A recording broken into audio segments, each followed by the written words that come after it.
Welcome back to All Hallows League 2025. We are currently in the lower bracket. We have an exciting matchup coming up. Vikzz versus PAI. I am your caster, Snipes, and I'm joined here by MetalBro, aka Rob. Welcome to the desk. Thank you very much for that, Snipes. I am looking forward to this matchup. PAI and Vikzz, two different teams who are honestly both pretty solid. And probably pretty standout teams here in the lower bracket. Honestly, we've seen both of them doing quite well for quite some time, and we even had Vikzz in season 10 in the previous DBDLeague tournament. So I'm expecting a lot from both these teams here, given how they played so far. Finding our first chase onto Baz with Jiggy on the Doctor. So first tag is going to come out here pretty soon, but we did manage to stall a little bit of time in that pallet upstairs. And we're going to go and follow up. No rapid brutality, though, is what I'm seeing here, Snipes. A little bit interested in that.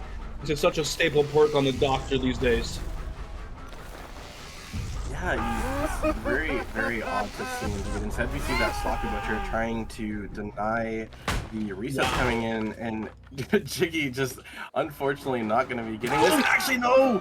Baz is going to be stuck in that corner and will be going down for that. So for the AHL set, Doctor is forced an add-on Iridescent King, which when they are in madness, they get that intermittent, that constant tear radius. So it kind of catches survivors off guard, especially on a map like Midwich, where you need to have really good communication to determine where this Doctor is at. First down came in very quickly, 114, pretty early down. Yeah, for Doctor, that's definitely a decently early down there. Unfortunately, Baz had a really nice chase at the start of it, but unfortunately getting stuck on that wall was just a bit of a no-go in that chase there. He played the pallet pretty well, though, dodging shocks when he needed to, and was able to make it to the pallet and vault it in time, but getting stuck against the wall was really unfortunate for Baz. That being said, yeah, we do have a bit of an early down, and we are hooked next to a pretty decently progressed generator as well. And given that it's Doctor, we can go in static blast and catch out two different people. 3bot is now in tier 3 madness, by the way, Snipes. So that's going to be some nice slowdown there for Jiggy. Yeah, and Baz is slowly getting to that second stage, and I wouldn't be surprised if we see Jiggy trying to pressure one of these top generators. Looking at this gen spread, there's a lot of generators on the top side. Baz is going to be hitting that second stage, and now Jiggy is going to be trying to get a survivor here. No gens completed yet for this first down, and as I say it, of course, the caster curse coming in. A generator is going to be complete here. Ethel running away, and now Jiggy trying to maybe catch off one of these survivors. And yeah, we were going to see 3bot, who was previously in tier 3, did able to snap out of it, but now running down here, another gen popped. No infirmary pallet to work with. It is gonna be a free hit as he run right straight into the killer. Honestly, that kind of works out for PAI there. We do take a tag, but at the same time, that actually gave Baz a bit of distance away. Was able to drop this god pallet into the staircase and get some pretty good distance. So I don't know if that was intentional from 3bot, but hey, it worked out pretty well. It did give a free injury. That's going to be Sloppy Butcher on the reset, but at the same time, Baz lives a little bit longer because of that, and hopefully we'll see him live a good amount of time and get some good distance here. But Jiggy is hot on his trail, man. He is right after him. He does make the window, though, so that's great. Highly progressed gen right here as well. Completely ignoring it because we want Baz out of the game ASAP. We want to bring it down to 3v1 as soon as we possibly can. Jiggy is trying his best right now. Let's see how Baz is doing this chase here. And we see CobJ coming in for that body block. Something we see typically in Doctor sets, a third generator popping in the distance here. And now Baz still in chase. Wouldn't be surprised if maybe Ethel is maybe hot on the trail here, trying to come in. We do have this pallet here at the bathrooms, but this is just going a swing and a miss. That is very, very detrimental here. And now the pallet is going to be going down. Jiggy once again losing that. Another gen pops. Wow, we're down to one generator. I mean, the gen efficiency has been absolutely incredible compared to that rough start we saw from PAI. Yeah, definitely. But we do love to see the body blocks coming in, keeping Baz alive. Now Jiggy's going to kind of have to be forced to play for stages here. which is kind of unfortunate given how awesome of a start Jiggy actually had. But the Survivors of Pain, I think that they're a little bit too adept at playing against Doctor. A nice head-on coming in as well, so we get a nice little stun and kind of just keep things a little bit slower here for Jiggy, unfortunately. But hey, this is some great Survivor play against Doctor, so we love to see it. Pain is making it very painful for Jiggy at the moment, haha. And yeah, this is great. Also take note, Snipes, we didn't see the usage of a single Pain Resonance stack yet, even considering the Baz is on Death Hook right now. That's kind of wild. But we'll have to see what we can do with that. We're in chase with Ethel now over at the bathroom, and actually gonna go ahead and ignore Ethel. We're looking for Baz still. Unfortunately, we might waste all of our time protecting gens trying to find Baz. And they get the reset off, Snipes. That's huge.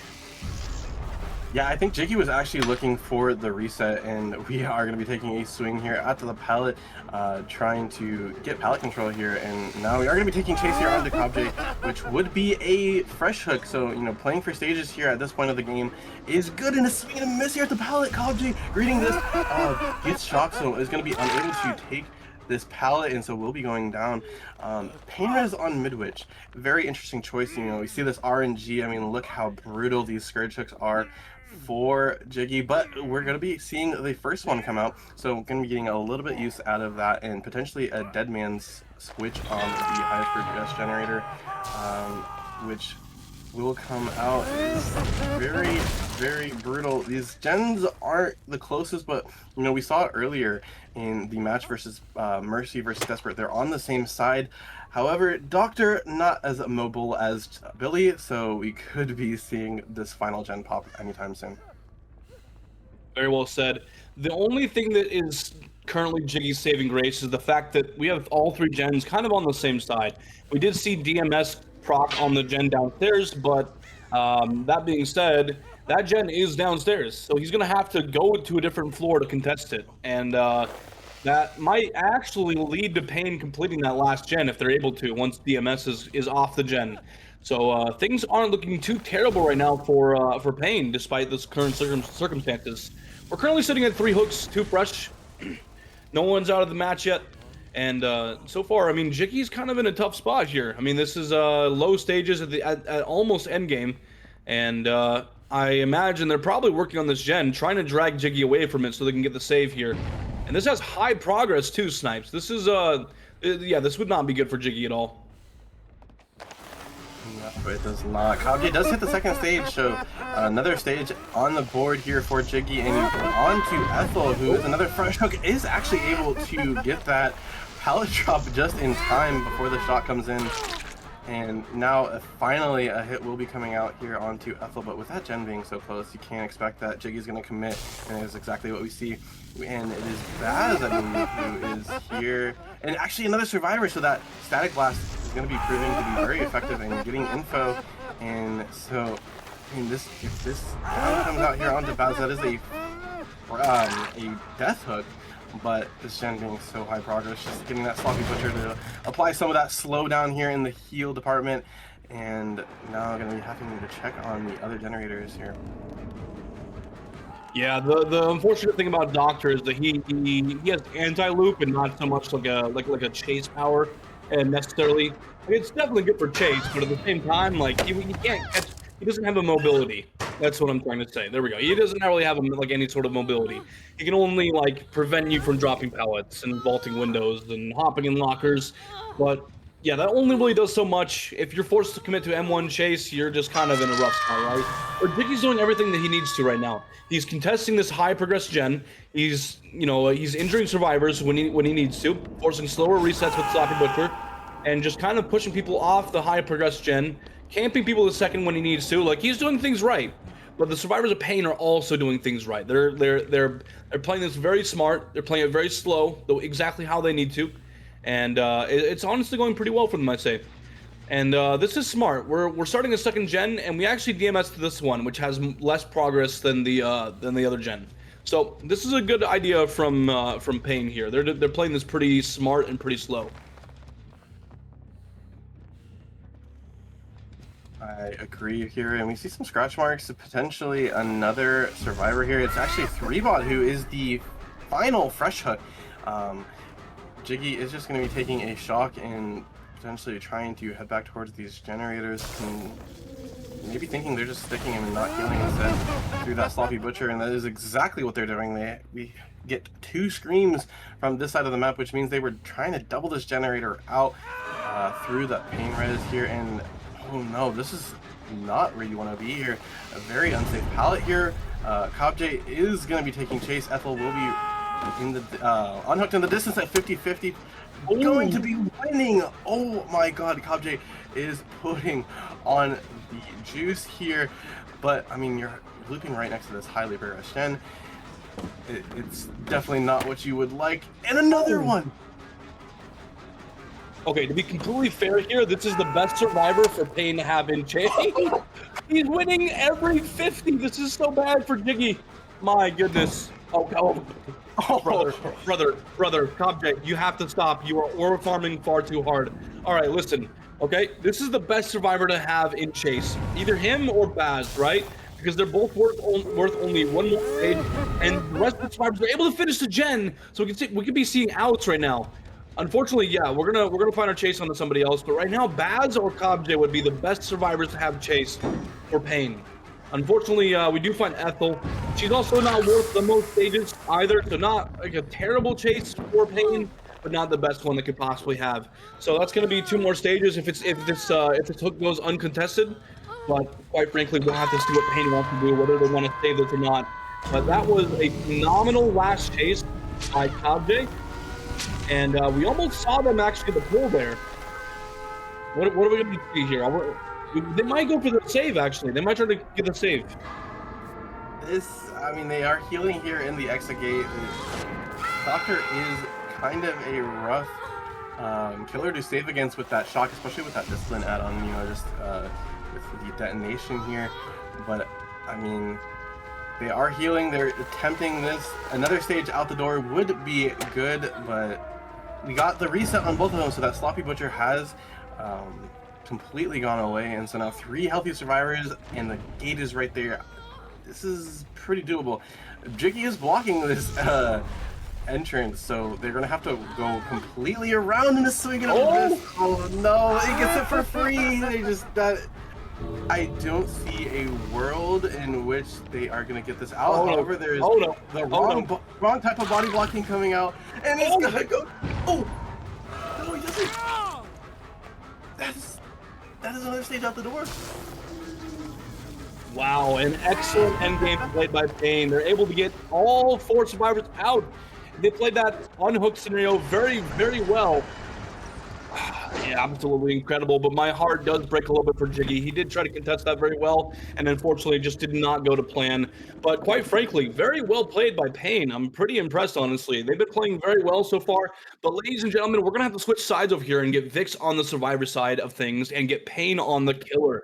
And then we'll get our result. We'll see how things are looking. But yeah, not a terrible result at all for Jiggy, I'd say. Just kind of didn't go as planned in game.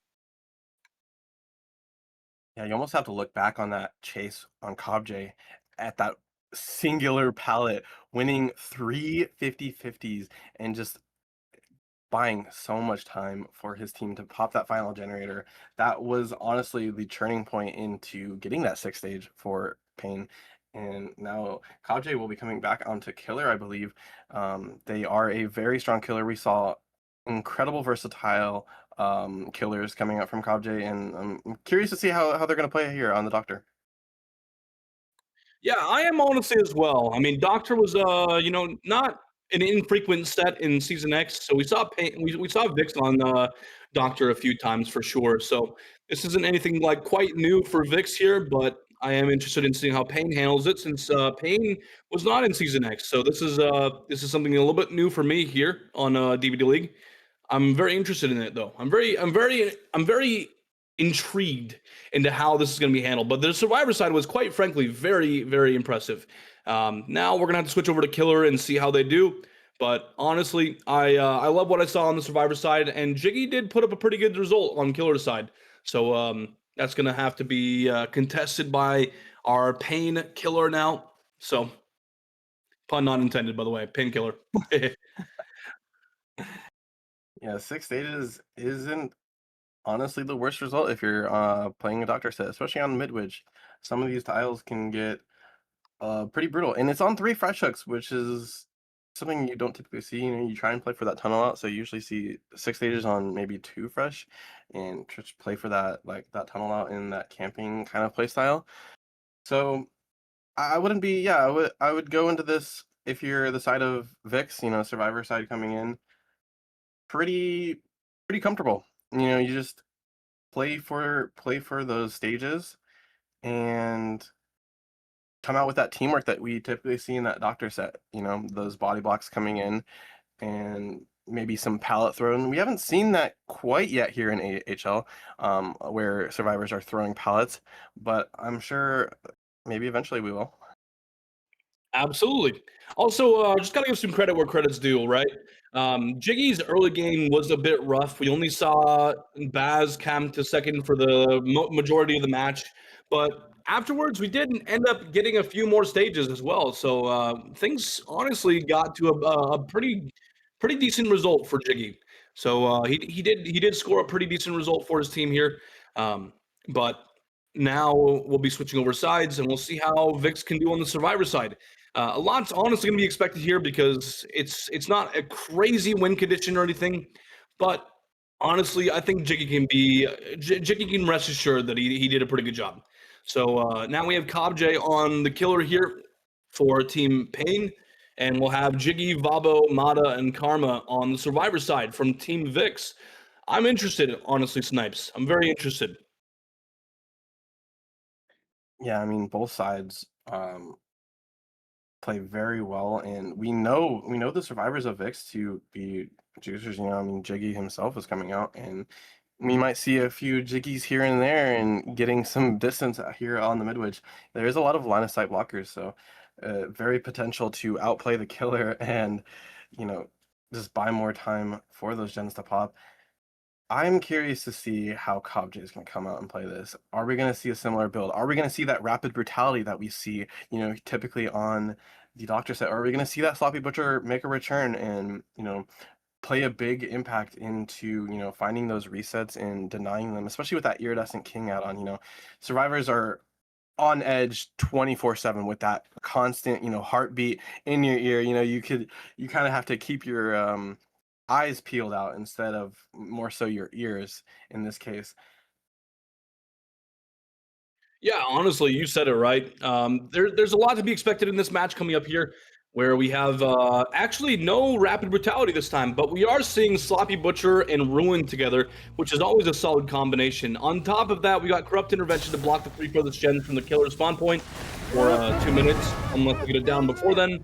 And last but not least, the staple that holds it all together is Pain Resonance. So you know, honestly, pretty solid build coming out from CobJ. I am a little bit disappointed we don't see Rapid Brutality, but at the same time, I don't think it's really a necessary perk. It just fits very well on the Doctor because Doctor Shocks will deny him Bloodlust if he keeps using it so often. But if you run Rapid Brutality, you're not going to have Bloodlust anyways. So you'll get haste on top of that anyways. So it's a holy finesse. Okay, Karma, hold on, brother. You gotta chill on that over there. That was crazy. But yeah, no, interesting build coming out from CobJ. He just needs to get some value from it, honestly. Yeah, that finesse value is going to just be not denying that first hit for just a little bit longer. We are going to be taking the first hit here onto Karma, but I mean, we saw the survivors spread out very, very quickly, and now CobJ is actually going to be decommitting here, or actually going for a crazy mind game. Just unfortunately not going to be paying. It's not going to be working out here for CobJ. I like the idea though, Rob. That would have been incredible, especially playing around that God palette. Yeah, you know, honestly, even though it didn't pay off for anything, I like the vision. The vision was insanely cool. I kind of wish it actually worked. That would have been so cool to see, actually. I like seeing some absurd mind games, and that one's definitely one that I was hoping to see. Karma taking some nice pathing here. kind of trying to avoid shocks, and once he does eat a shock, taking good distancing until I mentioned that I liked what he was doing, and then he went down. But quite frankly, that being said, 1 minute 56 first down. Not bad at all for Team VIKs here. They're delaying the first down for quite some time. CobJ definitely struggling for a little bit, so that early down last time definitely paid off for Jiggy. Whereas in this match here for CobJ and Team Pain, 1 minute 56 is a little bit rough compared to the previous, right? And now we're going to see a very early pull, actually. So no camping the second. A third gen pops as well, Snipes. This is kind of bad for Pain here. Yeah, that is just definitely not what you want to see, and we are making our way towards the god pallet, and actually beautiful recognition here from Karma, recognizing that they're not going to be able to make it to the pallet, and actually now avoids the shock. He's going to get that god pallet down, and that is even more time bought. And when we saw that static blast, we did hit all 3 survivors, but notice that there was only 2 that were revealed. That would be the Calm Spirit here coming into play, denying that slight info from Mata here, who has Calm Spirit, and just completely throwing CobJ for a loop, trying to figure out where this last survivor was at, and I think they were working that generator, that pop. So very beautiful job here. And now 3 survivors injured. We have that Sloppy Butcher in play. Now can CobJ find this reset that I think is happening somewhere here on the top floor? All right, something to be noted here. That illusionary doctor next to the totem downstairs should be a lot of information for CobJ. They know where his totem is, and in fact, they were attempting to cleanse it earlier, I think. So that should definitely be taken into consideration by CobJ here. They want to get rid of Ruin. I just don't know if they're going to be able to, but it's definitely worth considering, right? Unfortunately, oh, what a play by Jiggy! We just barely make the pallet, but we fake it, and that's what. Ladies and gentlemen, it's those little micro fakes that really catch you off guard. It's like a heat of the moment kind of thing where you need to react at a specific time, and if you don't, you're gonna lose your momentum. So unfortunately, I know Jiggy absolutely catching CobJ off guard. Incredible micro fake. That was just absolutely insane, and I talked about it earlier, those line of sight blockers, that pillar just getting in the way, and CobJ doubting himself that he actually, you know, got the mind game win. And now we are taking chase here onto Karma. We are in a very unsafe place. We have a survivor nearby, Mata. However, that pallet is going to be getting dropped, and I think Mata is just going to be saying goodbye. But another survivor is nearby here, Vabo. Karma is down here on this pallet, and we could be seeing a potential pallet save come in, but CobJ is just going to be leaving Karma, which I think is the right play. We've already used the pain res here on Karma. We need to get some of that gen regression in, and now we're going to be trying to take a fresh hook here onto Vabo. Yeah, I mean, honestly, I liked what I saw with Pain last match, but quite frankly, Vikzz is displaying an exceptional level of survivor counterplay to the Doctor.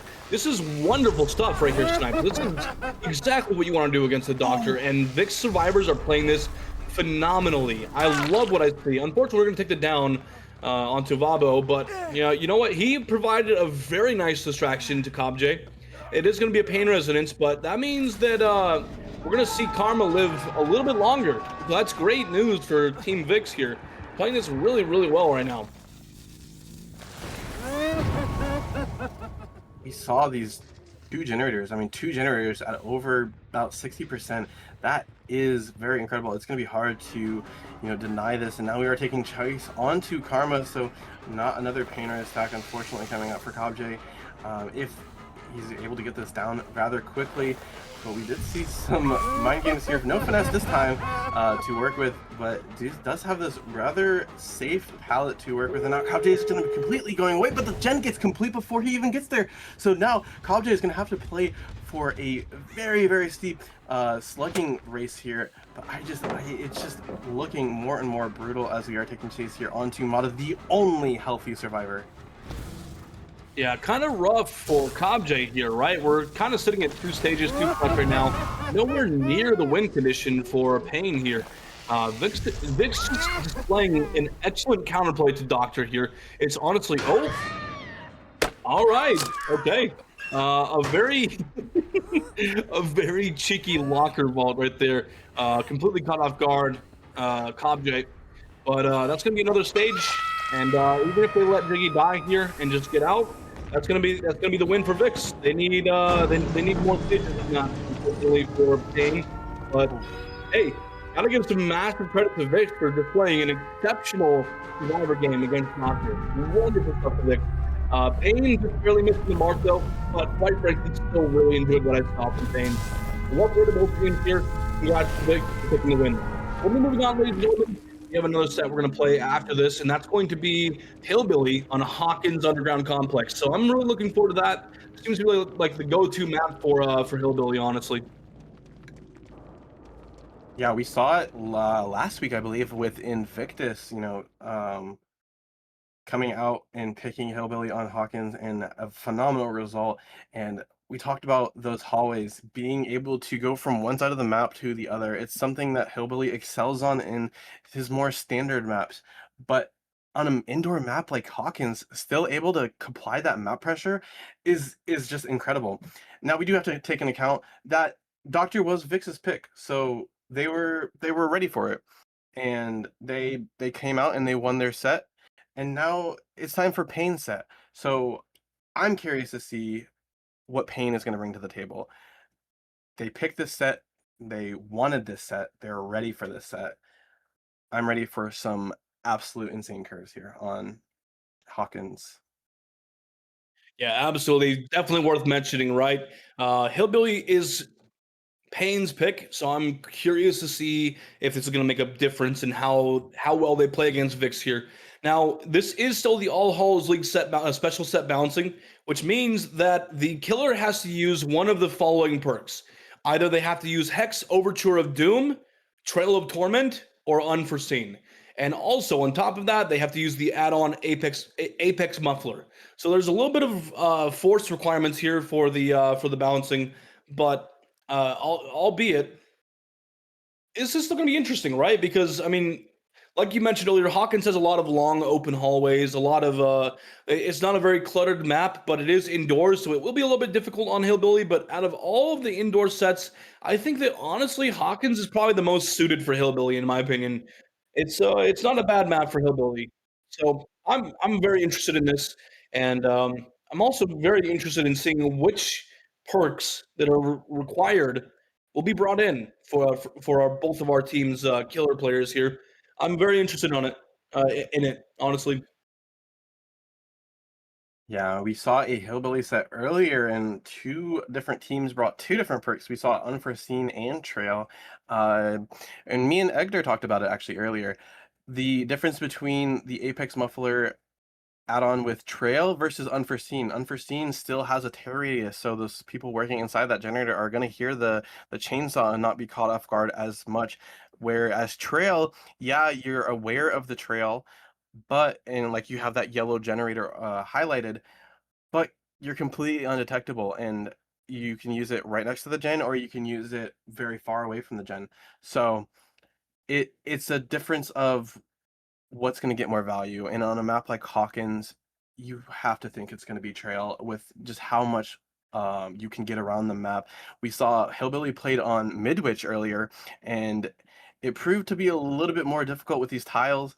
And I think we're going to see something similar here on Hawkins. A lot of these tiles, there's a lot of clutter, there's a lot of debris. It's kind of hard to curve around them. So we might just see it kind of burning resources and just using the chainsaw to break some of these pallets rather quickly, and maybe play for a like 4K1 as the resources get slimmer and slimmer as the game progresses. But that again is all theoretical. We'll see how these survivors and killer play, and only time will tell. Yeah, honestly, very well said, Snipes. I'm very curious in this because Hillbilly is definitely a tier one killer. That's our tiering system for the killers here. Tier one is pretty much equated to S tier. So I'm very interested in this because Hillbilly is definitely a more complex set, and you have a lot less windows of opportunity for what you need to do as survivors. So this is honestly very intriguing to me. Seeing these more complex sets like Hillbilly, even Doctor, even though he's a low stages killer, he can be a very, very complicated killer to play against because you need a lot of altruism, you need a lot of cooperation from your teammates, and you need to make a lot of communication about what's going on and what you need, what needs to happen, etc. And we're moving on to another set where a lot of things are going to be required here. Now, on the Survivor end of things, we already know what's going to be required on the Killer end, but on the Survivor end of things, I am very intrigued on if we're going to be bringing No Mither in or not. Now, that's a perk that's usually a staple on Hillbilly sets because Hillbilly is very infamous for slugging a lot in order to build pressure. And when you're given one survivor who can never be slugged no matter what, it creates an interesting dynamic where that survivor at least needs to be hooked, and it wastes time for our killer. So it's nice to see those kinds of things, and I'm curious to see if that's going to be happening in this match here, Snipes. I am also curious. You mentioned it being a staple. I think with this being such a weird set, being on Hawkins with that undetectable, those forced perks bringing in, and with the forced add-on of Apex Muffler, I don't think we will see it just because of, how brutal it is. But I'm curious to see. Vix and Pain coming out, they could definitely surprise us, and we definitely know there are juicers on both sides that are more than capable of running No Mither and completely being fine with it. Yeah, very very well said, honestly. The fact that it is definitely a special set, we could see like a change in the dynamics of how the matches usually go, a little bit of metagaming almost, if you will. But at the same time, I feel like we'll probably still see a No Mither, but we'll have to see. If we don't, then I'll be kind of intrigued, honestly. But either way, I think we're going to see probably some interesting perks here, especially some that are usually pretty common on Hillbilly. But one thing that's definitely different here is the fact that this will be played on an indoor map, so the comms are going to need to be very good, especially since we have an S tier killer that has humongously good mobility, probably the best mobility in the game, because unlike Blight, unlike Ghoul, unlike Wesker, unlike Nurse, Hillbilly can start and end his dash when he wants to.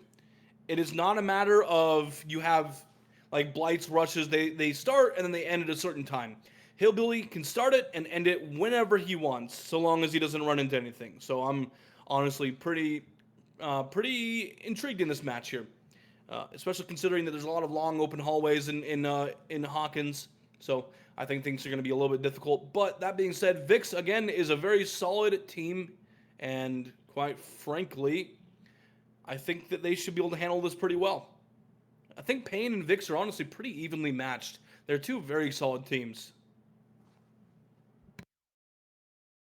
Yeah, I would have to agree here. And so I'm very, very curious to see what it is. And we mentioned those hallways coming in and that mobility, just able to go from one side of the map to the other. It's just very helpful, I would say, and catching these survivors off guard as well. With the undetectable and the Apex Muffler just being completely silent. So if the survivor comms aren't on point, we could be seeing, some survivors get caught off guard. Maybe a long range snipe with the chainsaw would be incredible to see. But, you know, this is Pain's pick. We are going to be seeing them come out on the killer first and try and set a decent win con. Honestly, that's what your goal is when you're playing killer. You just want to set a achievable win con for your survivors to get. Very, very well said. And honestly, I have to agree with you to the fullest extent there, honestly, Snipes. Yeah, as killer, you want to set the best win condition for your team. That way, once you go in on Survivor, you have less of a stressful match to work with.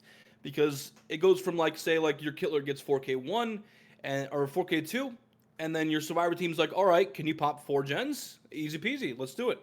So it becomes a little bit easier because you have less to work with, and there's less on your plate essentially. So Yeah, 100% nailed it, honestly, Snipes. But that being said, excuse me. That being said, ladies and gentlemen, we are loading into the Hillbilly set here. We have Kixen from Team Pain on the Hillbilly against the survivors of VIKs, that being Jiggy, Mata, Karma, and Vabo.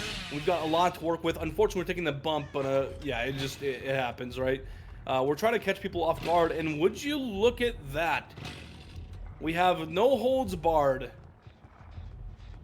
I'm making an observation here because I'm pretty sure if the player owns Pinhead, the icon's different. So I don't know. I'm just noticing that. I think it's kind of funny. But we have Trail of Torment instead of the other 2 perks that are required in this in this set. So Trail of Torment provides some pretty good value. We'll have to see if we can actually get that. We don't see no Mither coming out, but given as I said, this is a special set. Oh, whoa! A beautiful curve coming out onto Jiggy. That was just completely unexpected and out of nowhere. I thought Jiggy was actually on the long side. That is a rather quick down. Something I also want to say, Kixen coming out here and having 3 perks that block generators instead of having a mix of gen regression and blocking. We just have complete blocks. We have Grim Embrace, and that Deadman's coming out as well. We did hear a survivor working this portal generator, and now it's going back towards this hook and maybe catching off a survivor for the rotate. I think we see some scratch marks nearby. There is no pallet here to work with, so that survivor will just be deciding to leave and go away. Some unfortunate collision here for Kixen. Feels like they're bumping on pretty much everything, which is really unfortunate, but such is the way of an indoor map, am I right, Snipes? That being said, though, we have some good value at the moment. We did kick a gen. Trail of Torment's off cooldown, though, which tells me exactly what we need to know. They got right back on that gen and stopped the regression on him. But Kixen is able to kind of hold this and camp it for second pretty well, I'd say. Shouldn't be too difficult, honestly. But, yeah, Jiggy will be going second here. And as soon as we see him go second, we're going to opt to leave, most likely. So, yeah, I would say that Vikzz is in a good position here, even though we see Jiggy going second. Now that he went second, the rescue can happen pretty free. It's not going to be contested. And we're going to go after someone else, try to get some more stages up here. And I'm actually very curious about this. You usually see those engravings come out, but actually Kixen opting to not bring it and instead actually bringing a different add-on, which is the off-brand motor oil, which is increasing the charge. Oh. So getting the charge of the overdrive. So using chainsaw will be getting overdrive more quickly, I would say, is how it works. A close shave there here onto Karma, but now we are going to be heading towards this room. It's relatively safe here, and it just comes down to a 50-50 that Karma wins. Also, just want to mention really quick that Karma has some excellent game sense, right? Notice that they were going to be zoned into the corner, and as soon as Kixen went for an M1, instead of Chainsaw, he took the M1 and left, and unzoned himself from the corner of the map. So that was really good from Kixen there, or from Karma, excuse me. And Kixen does get a pretty quick second down. It does last a little bit longer than I'm sure Kixen wanted it to, but either way, we do get another stage. We're sitting at 3 gens left, so things aren't out of the woods yet for Kixen, but they're not entirely off the hook for VIK survivors either. So this could go either way, honestly. We're reaching like a pivotal point of the match where things need to start happening on both sides. Something we haven't seen is that was really close. Vabo almost getting caught off guard there, not even undetectable yet. And now we are going to be seeing that first use of trail here coming in. And we do know the generator was highly progressed before. We see Karma back on it as well as Vabo. That overdrive is going to be coming in. There is a pallet here trying to play around the barrels. This is unfortunately not going to be enough. And so we are going to be taking our 3rd fresh hook here and our 4th hook of the game. Still in a very decent spot. We still have those no-hold bar, or if we head deadlock. But again, Trail of Torment still being undetectable. That gen is regressing still. And again, I talked about it earlier, Trail of Torment being a kind of double agent perk where it's also an info perk. You know that survivors are not working those generators, and a very quick unhook coming out as well. And it's actually Karma, the injured survivor, a little bit of a body block coming with Bobo with having that base time, that base kit endurance. Yeah, but I like this right now. This is a good decision from our survivor team here. Unfortunately, Lithe does not save the day. It was a nice attempt though. I saw what the plan was. I saw what the vision was, but unfortunately, just didn't work out. Honestly, for our Karma here. So that will be the second stage on the Karma. Another gen does pop though, so we're sitting at 2 gens remaining, and now we are also seeing DMS on a gen out in the distance, as well as No Holds Barred, or if you own Pinhead, it's Deadlock. Now we have 2 survivors by this portal room, and we're actually opting for Jiggy, who is death on hook. Doesn't have much to work with. I assume they are going to run balance landing. No, they don't have balance landing at all. So that's a very interesting choice here for Jiggy to come up here and maybe play out. But now we do make it to a pallet. Actually, Volvo. No, that is so brutal. That miss here. It will come out eventually, though. But still, I mean, undetectable still here onto Kickson, which means that survivor is, or that gen is still regressing and has not been worked on. These pre-drops coming out from Jiggy, just trying to deny Kickson any momentum here as swing, potentially thinking Jiggy's playing that 50-50. And now, not on the pallet, so no pallet save. I don't think he will be coming in.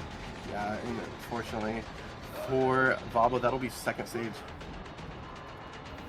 Yeah, another stage for our Hillbilly here. So Kickson starting to rack up the stages here. Not too bad, honestly. But quite frankly, I think that things are looking pretty good at the moment for Kickson. They're starting to ramp up the intensity on the core side. Survivors are definitely feeling the pressure right now, and they need to start taking things a little bit more carefully. But we do see a 4th gen pop, so that's really good news for VIKs here. They're maintaining some good pressure on the survivor side of things, and now we're going to try to camp out Vabo, especially now considering that we have multiple gens blocked, not only Deadlock in play, but also DMS. And there's a gen that's really, really close as well. You have to commit to something here, unfortunately, for Kickson. Oh! Oh my god! Jiggy goes down, the unhook does come out here on to Vabo, but I mean, that is going to be the 3v1 now. And these generators that have high progress are pretty relatively close together, so Kickson can kind of hold this. The last gen, I believe, being that portal side generator on the top floor. But again, we have Grim Embrace still in the back, so Mata has to play extremely safe. Otherwise, it can get devastatingly bad for these survivors. 40 seconds is not being able to work any gens. You know this person has life. It's not going to work out for the second time this match. Karma playing it beautifully, just unfortunately not going to be able to get that. And so that is going to be a 2v1 now, Rob. Yeah, that's pretty rough for VIKs right now. But at the same time, I think we're going to see the gens popped here. Someone might actually die for it, but that's going to be all 5 gens completed. And Vabo's going to go down, so that's Vabo dead. But we're actually going to go in slug and try to get Mata out as well. Try to secure the 4K0 here. And yeah, unfortunately, it's just a situation where it's kind of all but guaranteed now. We just need to down Mata in the next, like, 3 minutes and change. So it's, yeah, it's kind of unfortunate. We are going to see balanced landing from Mata here. So we have some good distance. We do get some haste in this chase here. So things aren't terrible, but I don't see anybody. What? Oh my goodness. Okay, Mata. I didn't know you were. Okay. All right. Okay. This is insane for Mata. Maybe we will see Mata last all 3 minutes and change, and maybe even get Hatch. I mean, with the way that he's currently playing, this is kind of nuts. And okay, we do get the M1, but that's not the chase ended yet. Honestly, good awareness from Kickson here to realize that it's going to be here. The M1 actually missing both of them. What? So that is just unfortunate. Vabo will be going back down onto the floor, but now Mata is injured. Has to play this relatively safe. We are seeing that urban evasion come in and maybe try and sneak around, but I think we see the blood trails, and Kickson is going to be hot on that blood trail and right back onto Mata here. But no pallets to really work with in this area, so it's probably just going to be a relatively quick down. We do have this room actually still, so is some pallets to work with. I mean, it's just so tough to play for. Honestly, all things considered, I gotta give some huge credit to VIKzz for getting all 5 gens done in such an intense set. Like this is a pretty rough set to work with, honestly, and VIKzz handled it so well. And oh my goodness, Mata's winning every 50 here. That's incredible work from Mata. Unfortunately, that will be the down. Oh, but he gets the pickup onto Babo right before the down comes in. But I mean, this is just basically over now. We do have Babo back here at this window, winning the 50. It's just, I mean, these survivors are just juicing up right now in the last few bits of the trial. Yeah, very well said, honestly. Yeah, insane endgame, right? We see all 5 gens pop, and we are able to pick each other up multiple times, honestly. So that was pretty incredible. I gotta give some huge credit to VIKzz here for putting on such an insanely cool show. And we'll be switching sides here pretty soon once we close out the game and get everyone hooked. Hopefully we Mori Mata. Thank you, Kixon. Appreciate you a lot for that. Instead of taking the hook, I appreciate you for Moriing. Also, awesome P3 fit here. Nice. Yeah, well done by Kixon securing the 4K, but also well done to VIKzz for popping all 5 gens in such an intense and chaotic set, such as the Hillbilly and Hawkins with Undetectable. So yeah, that was pretty awesome to see. Well done to VIKzz. Yeah, and I mean, getting all gens completed is a very excellent win con, especially given this killer, highly, it's a high tier killer, and so 4Ks are usually expected. With this AHL balancing, we have seen outs and we have seen rather varying results. But I mean, still, it's a top tier killer, especially once it hits that overdrive. It is almost impossible to read that. Um, but I mean, well played from VIKzz to get all those generators done, but also well played from the Killer of Pain, Mr. Kixon, coming out and getting all those kills. So now his team has to play for some outs here, which is doable. It's kind of like the Doctor set. You get 6 stages. It's not the worst result, it's not the best result. It's kind of somewhere in that middle of that coin toss kind of result area. Honestly, yeah, but I gotta say something here, and I think it's gonna be really interesting, right? The fact that we saw all 5 gens pop means the win condition is 1 stage out of the door. Now, while that is doable, I think it's going to be really difficult to see that happen, honestly. I mean, Hillbilly is a very tough set, but you put him on an indoor map with a good Hillbilly player, and you have Undetectable, it's going to be kind of rough for the Survivor side of things, honestly. But I'm gonna choose to be a Pain believer and see if they can get all 5 gens done and maybe see at least 1 stage out of the door. That'd be pretty incredible to see, but it's gonna be difficult. It's gonna be rough, and either way you spin it, we're seeing 2 pretty solid teams competing here. So I'm happy either way, honestly, Snipes. Yeah, I agree. And honestly, what I'm looking forward to as we look into the future into some of these sets, after this set, of course, we have Nurse, which is another S tier set coming back. And it's more on the gold standard set, so we're going to be seeing a little bit more of the usual comp style that we're used to. It will be on FCC, which she sometimes is on, but sometimes she's on Cold Tower. But FCC it can be a brutal one, especially with that main building. And then if we get to set 4 and 5, we'll be seeing Dark Lord and Artist. Personally, I want to see that Artist set, Rob. I am a avid artist enjoyer, so seeing her played, especially in the comp scene, it's a pleasure for me.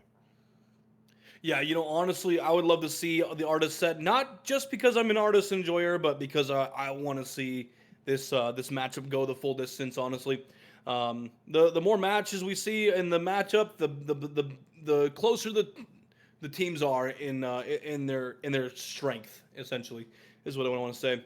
But yeah, so far things are looking pretty good. It can go either way. Pain has a pretty good opportunity here, but Vikzz put up a pretty good result on the Survivor side. So I'm very interested in that, hoping to see what we can do here. But I'm honestly here for it. Yeah, but that is just all in theory here. We still have some sets to play out, especially this second one, Hillbilly, coming out. Vikzz is going to be on the killer. We see Jiggy again. The one, the only. He will be playing the Hillbilly, and we see a little bit of a different build. We see actually Corrupt coming out, and we see Unforeseen. I talked about it earlier. The difference between Unforeseen and Trail. It's happening again, this time on a different map in 3-bod. Beautiful crouch tech coming out, and it's going to be able to get to this tank, reading it. Okay. Oh my god. All right, I'm loving what I'm seeing from Pain right now. Excellent counterplay, excellent counterplay to Hillbilly here. Some really nice fakes, some really good crouch techs already so far, and now I think 3-bod's kind of in a bad area here. Yeah, you're not gonna get away with another crouch tech there, unfortunately. We're seeing Jiggy really expect it, so well played. But crazy thing is, this is Pain's set, right? The first down came in faster on Jiggy's end than it did on Kixon's end. So, yeah, that's a little bit unfortunate. Another really fast down. Both of them coming in around the same time, but Jiggy's was faster. 53 seconds was the last match. This time around, it was actually coming in at 45 seconds. So we have a bit of a 7-second or 8-second difference in the first downs here. And now we're finding J here at this gen upstairs. And, yeah, nice pallet drop, but... Oh, no! That's not what you can let happen! You gotta pay attention to what the killer's doing and chase! And we are seeing Eruption onto that generator that was just picked. But I also want to point out something. That gen placement, what is that? That is just absolutely absurd in that upper room. I don't think I've actually ever seen that. It is very odd placement here. Unforeseen has worn out, so Jiggy's hair radius is back, but here is the rebound, the one injured survivor. So Jiggy not necessarily having to go for a chainsaw here. We are going to the corner that he was juicing at. The ping not hitting. Oh my god, just getting more distance here. That was life as well. And just getting away is huge there. And oh, brother. This is bad. This is really bad for Pain. They're in a tough spot. We see that we do see that one gen popped. But remember, ladies and gentlemen, the win condition is one stage out of the door. Someone has to escape with at least one stage. And right now, with how things are going, I don't know if that's going to be possible. Jiggy's kind of getting down after down, and we're seeing 3-bod is now on second stage. So, quite honestly, I don't know if we're going to see outs in this match here. Jiggy's playing this very well on Hillbilly. Our survivors are doing great jobs in chase, but unfortunately, they're like losing sight of the killer and not really pathing in good directions here, unfortunately. We did see J kind of run right into Jiggy and take it down. But and we did see 3-bod also do the same thing upstairs twice in a row, so that's really unfortunate. And we unhook right in front of Jiggy. Oh no! Oh, Snipes, ice field. Oh,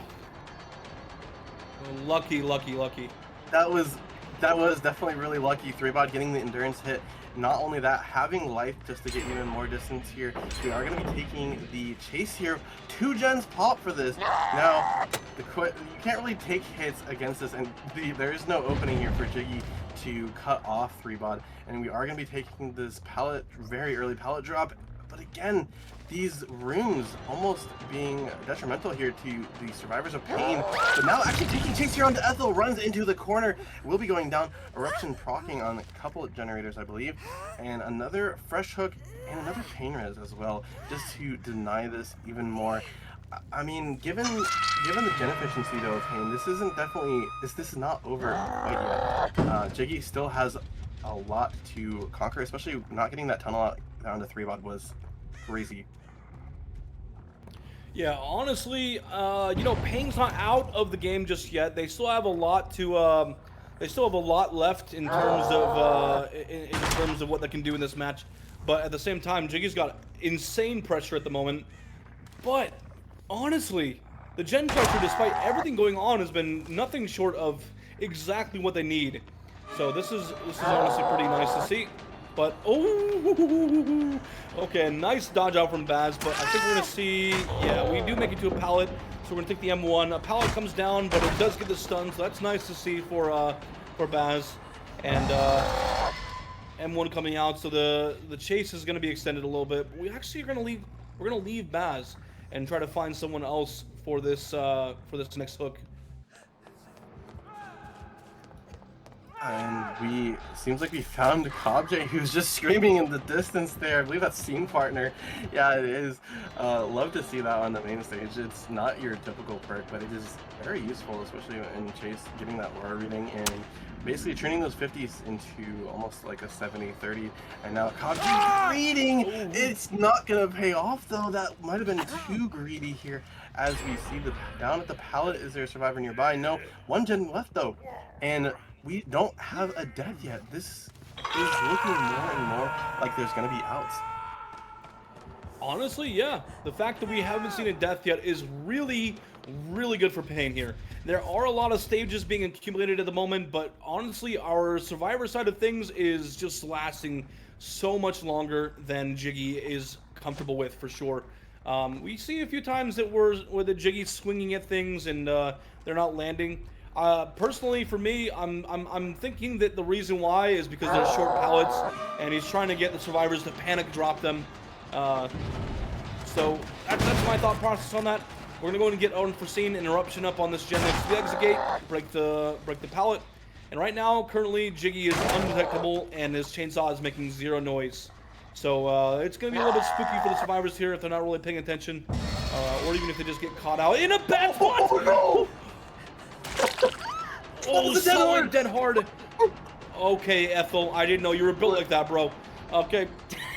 Insane dead hard. Also, just gotta mention, the patience not to use it the first time that he was chainsawing next to him is just really impressive. I have to shout that out. He could have panicked dead harded there and just lost DH, but instead chose to save it, thinking that Jiggy would actually stop. And then he used it after an M1. Like, that was just beautiful by Ethel.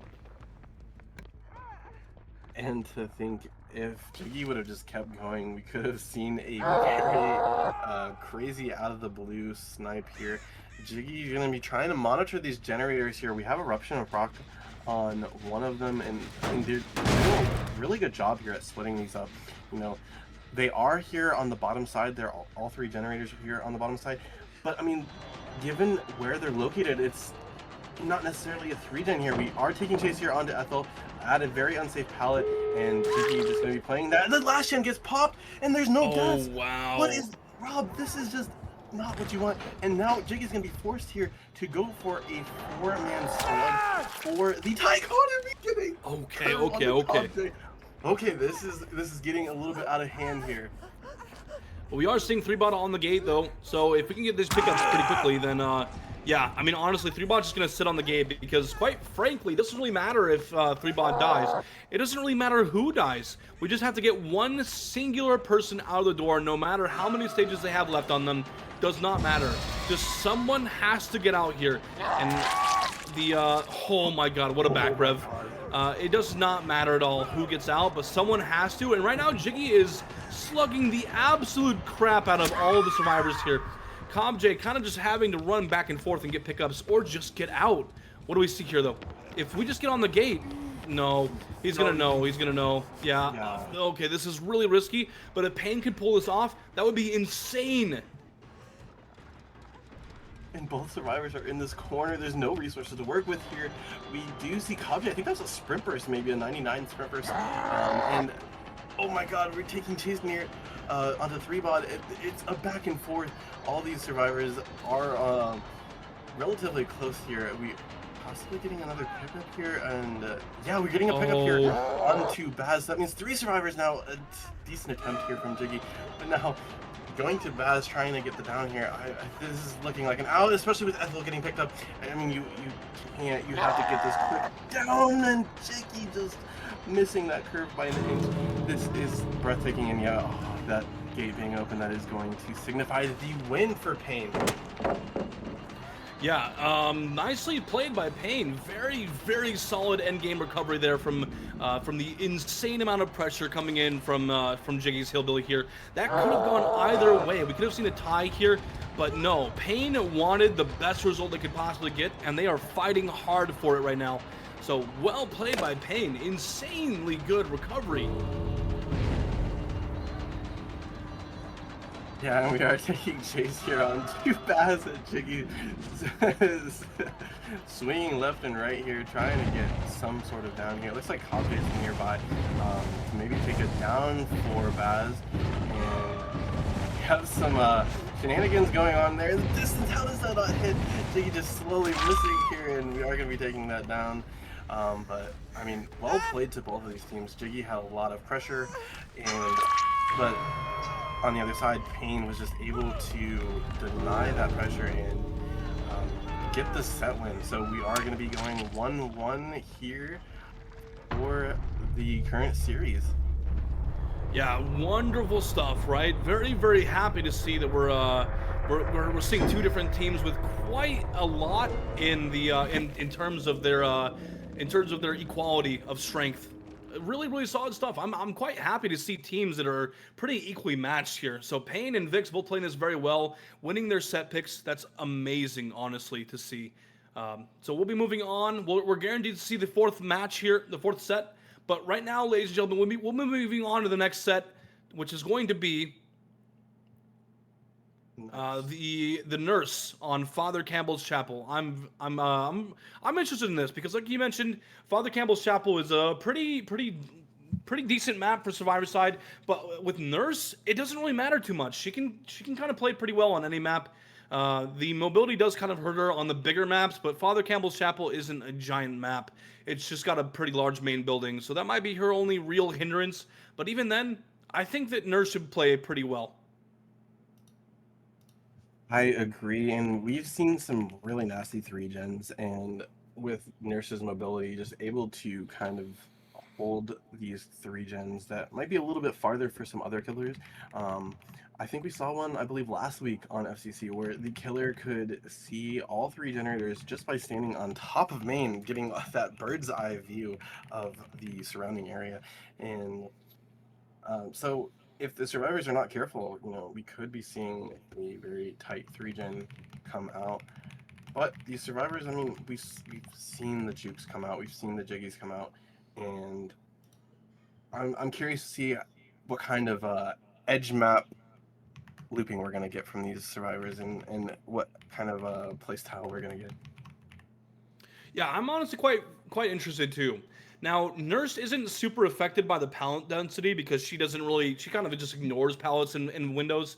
But at the same time, Father Campbell's Chapel is one of the maps that was affected by pallet density update. So maybe we'll be seeing something kind of interesting in this match here against Nurse. Well, we'll have to see. We're gonna keep Pain on the Survivor side and go in with Fasty on the Nurse.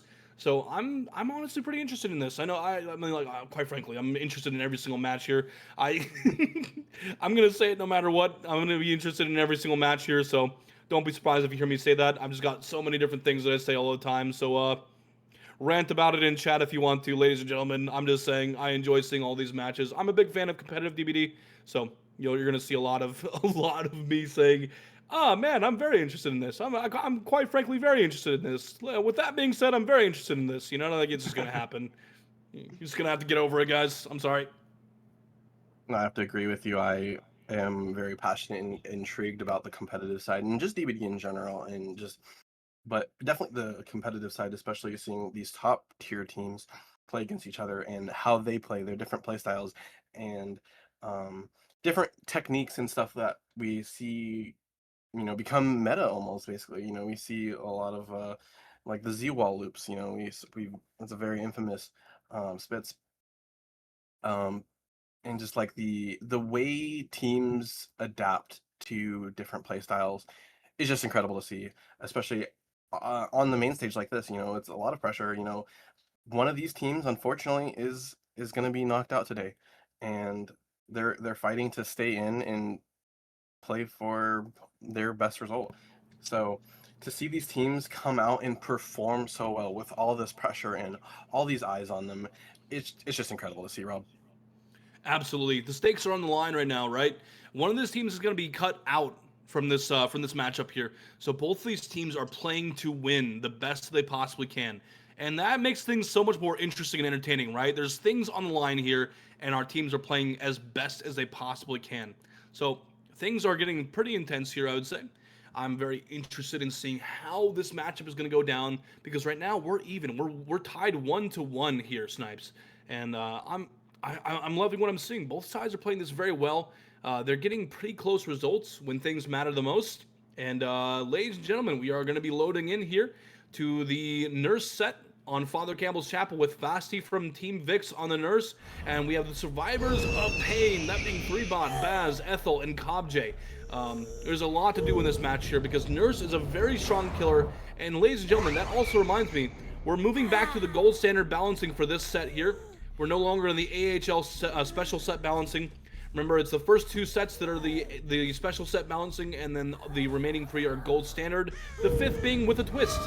And we do find KobJ here, who does use Sprint Burst to get some distance, but it's Nurse, remember. So she can catch up kind of quickly. We're going to use 1 blink, and then Fatigue just to kind of catch our, reduce our cooldown time, and be back in chase quicker.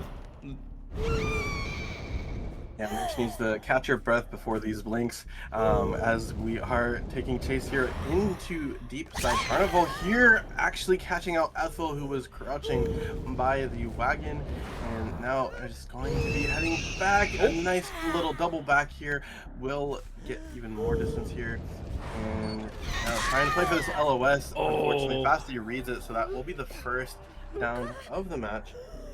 Very unfortunate, but I mean, you're not expected to last very long against a Nurse. It's about choosing your death spots. Where are you dying at, and kind of can you get these gens out before the Nurse just out hooks you.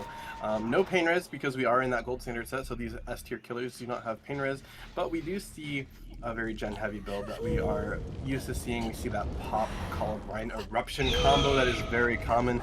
And no, Fasti is not face camping Ethel. We are taking chase here onto KobJ, and a little bit of a invisible Nurse gameplay until we get that hit. KobJ now going to be taking a hit. Ethel will be getting unhooked. And we are back. Fasti teleported. Not quite the Nurse blink, but teleported all the way on the other side of the map. Yeah, very well said, honestly. Now, yeah, we did see our chase on the KobJ. It's lasting a little bit longer than it should, honestly, if you're Fasti here.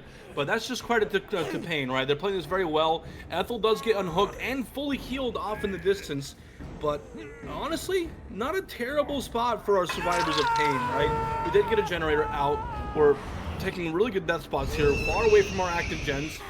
And we are kind of denying a tunnel out right now by getting them fully healed and taking chases really far away.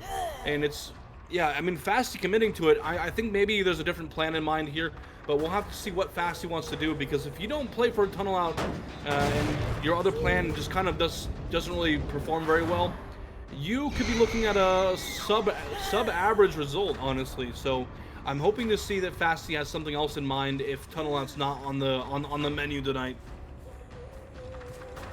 Yeah, I mean, we're proxy camping this hook, and if we notice these gens, I mean, it's very central towards this hook. We have one in Shack, one over here in this corner, and then as well as the, I believe, T&L right to the left of Fasti here. And not to mention that main one, so it's basically a 4-gen here on the bottom side. So Fasti really doesn't have to go anywhere, and these Survivors have to break this and get in here. And actually, we're seeing the trade come out. No, that was almost a free unhook. We are going to be seeing Baz take that unhook. We typically see Unbreakable, so Baz, most likely the Unbreakable Survivor, going for that trade here, trying to deny second stage onto KobJ, and I think KobJ is stuck here in this corner. Oh, yeah, very unfortunate for KobJ. we're going to be taking that second hook onto him unless DS is in play, but usually DS is going to be, and this is a bit of a metagaming moment, usually DS is going to be on live and not sprint burst. So, unfortunate for KobJ, but that's going to be second stage here. And yeah, Baz is still downed. Wasn't able to get the, wasn't really a trade, more so just down and then a second hook on a KobJ. But Baz does get picked up in the process, so that's at least good for Pain here. But right now, Fast is looking pretty okay. Pretty solid recovery right now. We're getting KobJ on the second stage, so not a terrible position. Oh, excuse me, that was actually Unbreakable used by Baz, so cannot be slugged. But now Unbreakable's out of the match, so we're kind of okay right now as Fasty. Yeah. The 3-bot coming in for this rotate. A nice attempt at a firecracker. Fasty just aware of it and looking up and avoiding that completely. We do get that hit here, and now just completely losing 3-bot potentially. We do get those notifications here from main building with that call of brine, so we know someone's working it. And actually we see Baz coming in for the rotate here and getting the body block. That was well played. A very, very heads-up play here. We are going to be seeing Baz take the hit. However, we did see that they have overcome. Can they get it in time? No, oh, no! No! Oh, that's so bad. Yeah, that was really, really, really big for Fasty. Humongous even. What a good down to take right before getting KobJ off the hook. And that is going to be the death of KobJ in the basement. And another down onto 3-bot. Oh my goodness. Snipes, this is horrible for Pain. Only Ethel stands right now. The only survivor remaining. They are healthy, so something can kind of be done here. But we need to play it extremely carefully right now if we are Pain. Ethel needs to not be found rotating for the pickups at all. And needs to get someone up and away from Fasty. Otherwise, it's just going to be a 4K2. And that would be really, really rough for Pain. Yeah, 4K2 is definitely not what you want if you're coming back out on the serve side. And you mentioned that Unbreakable being gone, so, you know, it's going to be a forced pickup. And it looks like Fasty is going to be aware of this. I think we see the crow fly up here, and Ethel is going to be found out. Now, Baz is somewhere nearby here. Ready to be picked up, and actually Ethel just completely jiggied away from Shaq and might be able to sneak around and get away from Shaq. And I think Fasty still thinks Ethel's here. I still think that they are unaware of Ethel's location, so we're gonna get a pickup on 3-bot, which is definitely what Pain need right now. Yeah, Fasty's just sitting here. But now Fasty knows what's happening, knows pretty much the general area of where 3-bot is, but look at how far Baz has bled out. This is kind of an okay spot for Fasty. That's a nearly full bleed out onto Baz, which will be the reduction of one hook stage if I'm not, or one fresh stage if I'm not mistaken.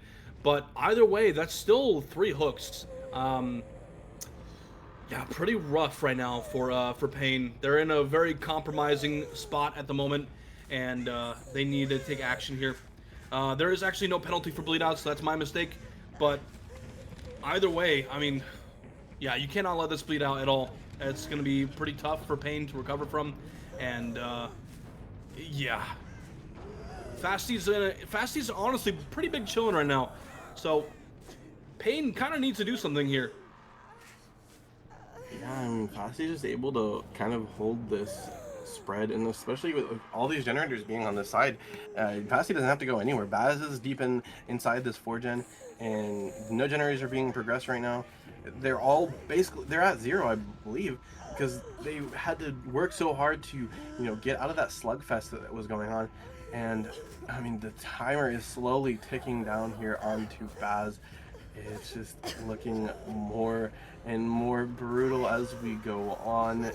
Can Pain pick up Baz in time? I don't think so, unless someone has just crouched their way and stealthed into it. And Ethel just offering them up. Oh, Baz gets up actually off the ground here, and we take it down here onto Ethel. But now with Baz going down. There's nowhere to go. We are just going to be seeing that instant down, and Baz will be leaving the trial here due to a bleed out. And we're getting another gen. That's huge. Wait. That's actually huge. Okay, that is honestly pretty massive for Pain, getting that fourth gen done. So things are actually looking a little bit better for Pain, but still maybe not the best. This is the VIK's pick, so I'm expecting them to have a pretty impressive survivor side against Nurse.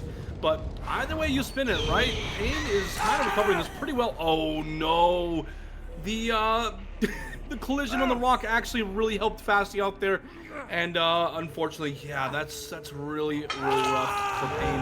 That's gonna be 4K1. Not a horrible result for Pain, but not a terrible result for VIKz either. Honestly, I think we can work with that. Pain's gonna now need to get a 4K2 on the killer side, and VIKz needs to get a 4K0 if they want to win this. But right now we're up 2-0 we're up 1-1 in favor of both teams are tied. Both teams are tied. Okay. Anyways, in favor of the entity. So in favor of the entity, yes. So we're kind of chilling right now. We can still move on with either side taking the win here, and we won't be ending this matchup anytime soon exactly. But at least we're guaranteed to see the fourth set, which I'm pretty interested in. But either way you spin it, right, this is a pretty good recovery from Pain, but overall a very good result for VIKz. Yeah, we've talked about it. I mean, all of these sets have been right around that mid section of like good results. Not too crazy results, but not too like undoable either. And we do find Ethel here. Unfortunately, 3bod is still in the first stage, so no more just yet. Just a few more seconds, and we are going to be able to see that beautiful Nurse Mori that everyone so loves. And 4K1, doable result for the killer side of Pain coming back out, but also very doable for VIKz to see some outs here, or just even getting all the generators done. If they are able to identify that 3-gen early, they can pop it and completely avoid the situation that Pain was in. Fasty, what is that Nurse fit, bro? Bro thinks it has aura, and it kind of does, actually. I'm not going to lie. I'm with it. I like it, actually. But yeah, we'll be moving on, getting Pain on the killer here. It looks like we're going to have Ethel on the Nurse. Our killer on Pain, who plays Blight exceptionally well, will also be playing the Nurse. So I'm curious to see if he's also just as busted on Nurse as he is on Blight. Because if we were doing a Blight set today, I'm sorry, VIKz is a great team and all, but Ethel is quite frankly insane on the Blight.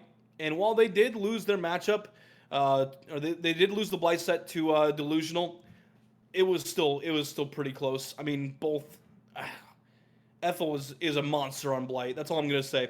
But we are gonna be playing the Nurse set here with Ethel on the Nurse, and I'm honestly unfamiliar with Ethel's Nurse, but I'm really interested because if Ethel is as good at Nurse as they are at Blight, I'm here for this. I'm very here for this. Yeah, we'll have to see. Honestly, we'll have to see. We're getting our survivors of VIKz loaded in right now, so I'm honestly very here for this set. I mean, these sets have been so close. Like, these teams are just battling out. Neither team wants to get eliminated here, so they are just fighting tooth and nail to try and just take this victory for their team here. There's a lot of pressure here on both sides, honestly. You know, they're like I said, they're very, very average results. 4K1 is not an uncommon result, but it's definitely can get out of hand, and you know, with Nurse especially, you can definitely snowball, as we saw. You know, the survivors are doing fairly well in the beginning, and then all of a sudden there's a hook in that 4-gen, and things just go south for the survivors of Pain, and it ended up being a 4K1. Thankfully, though, 3bod was able to finish that main generator completely undetected and was able to get it down to the 4K1. It was almost a 4K2, and that would have proved to be, I mean, the difference between one generator, Rob, it's insane. From a 4K2 to a 4K1, the difference is incredible. Yeah, I mean, I'm really thinking that was a very, very good decision, and it really played into what what the expectations were for the match. We were seeing everyone slugged on the ground, and so we were thinking, okay, we're gonna see probably a survivor rotate for the pickups, right? Nope. We were on the frickin' gen, brother. We were getting that thing done. We were we were bringing down the win condition. And you know what? I love to see it. That was a very, very smart thing to do in that situation. And 4K won. It's a respectable result. It's Nurse, what many would say is the strongest killer in the game. Personally, I would say that she's number 2 now, just behind Blight, but still, quite frankly, at the very tippy top of the S tier. And honestly, yeah, I mean, just really tough set, right? Especially if you give her a really good map like Father Campbell's Chapel, she's going to perform pretty well. So I'm loving what we saw from Pain's end of things, but now 4K0 is required for VIKs to get a win here, and 4K2 is required for Pain to get the win here. So this is going to be a pretty tough fought battle, I would imagine, and we'll have to see which side is going to come out as the victor. Yeah, these teams are gonna fight, and honestly, I would say the Nurse is the 3rd best killer because obviously Pig is number 1. We saw 4K3 earlier. Yes. That's got to be the top of the list right now as one of the best killers. But no, all jokes aside, we are getting into this match here. A little bit of a different build. We have that of Pop Eruption. We have no Call of Grind this time, and we do see that Corrupt that we usually see, and some different add-ons as well. We don't actually see that Fragile Wheeze that applies the Mangled effect. So, interesting. Yeah, just a little bit of slowdown here. And also, look at what we're seeing here, Snipes. Genetic limits. Yeah. And that was actually reworked rather recently to where once you land an injury on a survivor, they become exhausted for, I believe, 8 seconds. They become exhausted. That's the main focus of it, right? So that means that the usage of any of their exhaustion perks will be completely denied if they're not able to proc them before getting injured. And they won't know what's in play until they know what's in play, right? The first survivor taking a tag will only know once they once it gets inflicted on them. So we'll have to see what's going to happen here. And I like this from VIKs. They're keeping the chase over here in the corrupted area. The corrupted gens are not able to be worked, so we're taking chases far away from the active gens. Okay, all right. I like this from Karma. Karma is clearly the survivor to have on live. We did see some fumbles on the Hillbilly set, but can't really blame them when we're playing on ping, right? And Ethel is just forced to go away from this, and it is the corrupt side of the map, so you don't really want to be chasing too much, and you need to, start getting these generators. We actually see them to the right, and I think Ethel saw them at the last second. Looks like it might have been a sprint burst to get away. I don't know exactly which survivor it was. Oh, we see Jiggy as well. On the hill, it looks like it was a balanced landing at the pallet. No! That was a very, very close hit, or attempt at a hit, I should say. We do see already the first gen popping. This beginning is just, that blink is definitely very brutal here. Not the distance you want to be taking when you're trying to blink. Trying to play around these cardboard steps. It's just unfortunately not going to pay out. And yeah, now we're going to be taking a chase here at Carnival in a beautiful way. Nicely done by Ethel, but unfortunately, we are seeing the first down come in after 2 gens have already popped. So this is honestly a little bit rough. Now, the first down came in at 2 minutes 17 seconds, which is a massive difference from the last match, coming in at 1 minute 6. That's a minute and 11 seconds later than last match. So that is really, really rough for Ethel. And something to keep in mind here is that VIKs is really solid when it comes to Nurse. So either way you spin it, whether on the killer side or the survivor side, VIKs is probably going to do a pretty solid job on this set, and we will probably see a very good result coming in from VIKs here.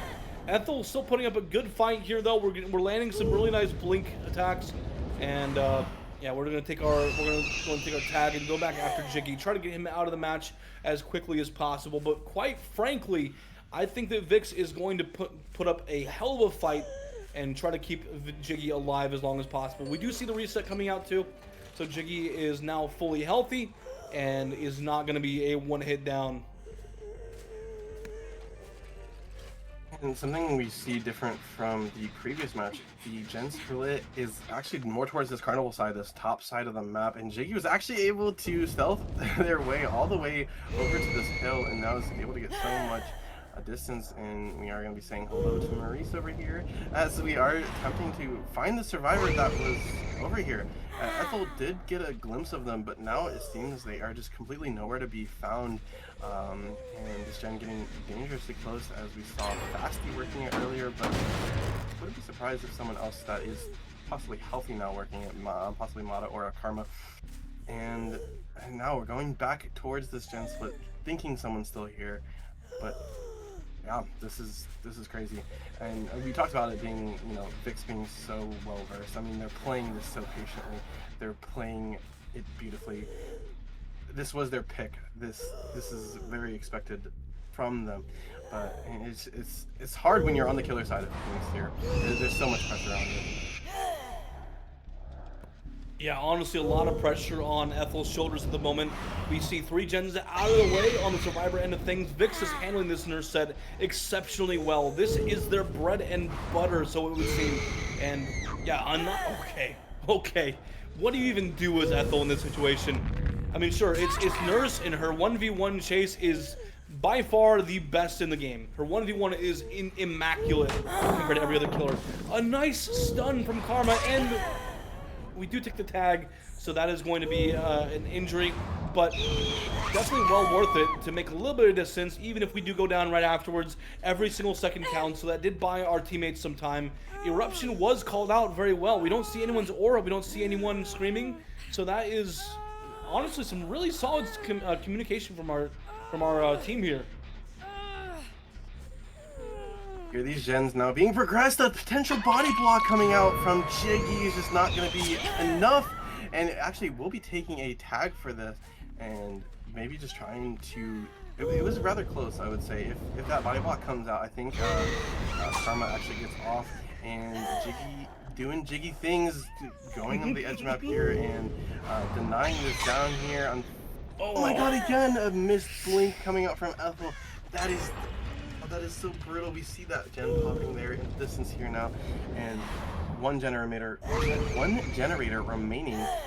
We still have Pop in the back pocket, but only for just a little bit longer. Maybe trying to get this use out of it, or we're just going to be trying to get this down as quick as possible. And no, Arma just denying it even further. Yeah, ladies and gentlemen, we've reached a tie condition for our teams here. One more gen pops, and that's going to be the win for Vikzz. If no gen pops, then we'll be seeing the tie. But quite frankly, this is when things matter the most. This is the pivotal point for Ethel. This is when things really need to happen. Okay. New tech unlocked, guys. Just blink through the floor and reappear and. Oh my God, no! Yes. Oh. Karma does have DS. Very nice to see that. So we're living a little bit longer, and actually nowhere even near that. Karma made some distance away, so that's really good for Vikzz here. This is really unfortunate for Ethel, though. Only 2 stages on the board here, and oh man, this is really rough for Ethel. Yeah, these generators are so close to popping, and I mean, if you don't get it down fast, with the eruption, this gens will be completed, and the win will be going to Vikzz. But I mean, still, it's relatively close, the regen. Ethel just doing their best, and there is Jiggy nearby who is injured. Are gonna get this kick first, but yeah, they just popped the generator, and so the set will be going to Vikzz. They already won, but I mean, plot twist for the win. Beautifully played here from the survivors of VIKzz. Behavior, if you're listening to this, please never change plot twist. We do take it down on Damata through the power stun as well, so that's kind of unfortunate. And also, it was mid-fatigue, so it didn't even count as a stun, really. And yeah, that's just really unfortunate. But behavior, if you're listening, please never ever change plot twist. It's my favorite perk in the game. Yeah, we're even trying to get outs here, but unfortunately not gonna happen just yet. But our 3 other survivors are still up. 2 of them are healthy, so things aren't looking too bad for Vikzz at all to get staged out of the door. But either way you spin it, Vikzz already took the win, and this is looking really good for them. We're up now 2-1 in favor of Vikzz. Paying a little bit behind, but this was not really the set they picked, so it's not really a huge surprise that Vikzz won on their set pick, especially considering this is one of their bread and butter sets. This is something they're very good at.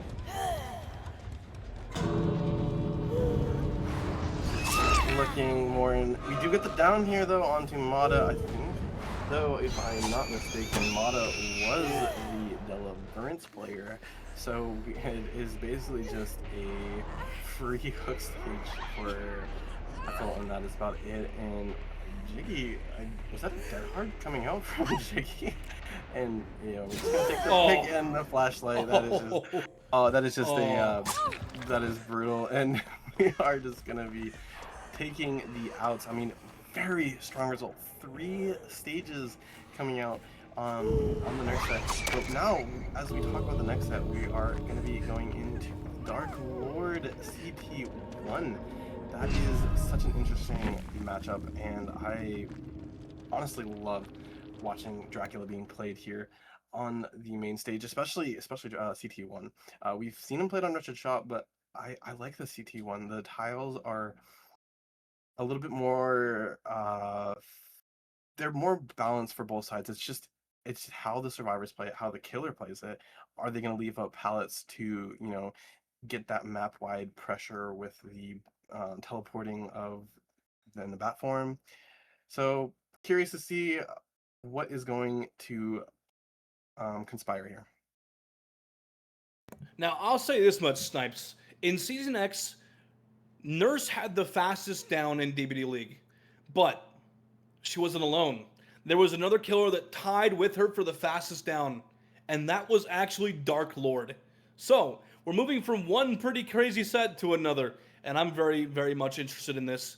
Dark Lord was one of my favorite sets to watch in Season X, and sets to cast as well. So I'm very much here for this. I'm ready for a Dark Lord set. I haven't casted one in a little bit, so I'm very much ready for this, honestly, Snipes. Now, that being said, Dark Lord is a pretty interesting set, right? There's a lot going on. Dark Lord has some pretty good lethality and some pretty good mobility as well. He's able to get around the map pretty quickly with bat form, especially when his teleport is up, and that gives him the usage of the Lapis Lazuli add-on, allowing him to essentially bamboozle the windows without even vaulting them. He just teleports to them and they become blocked.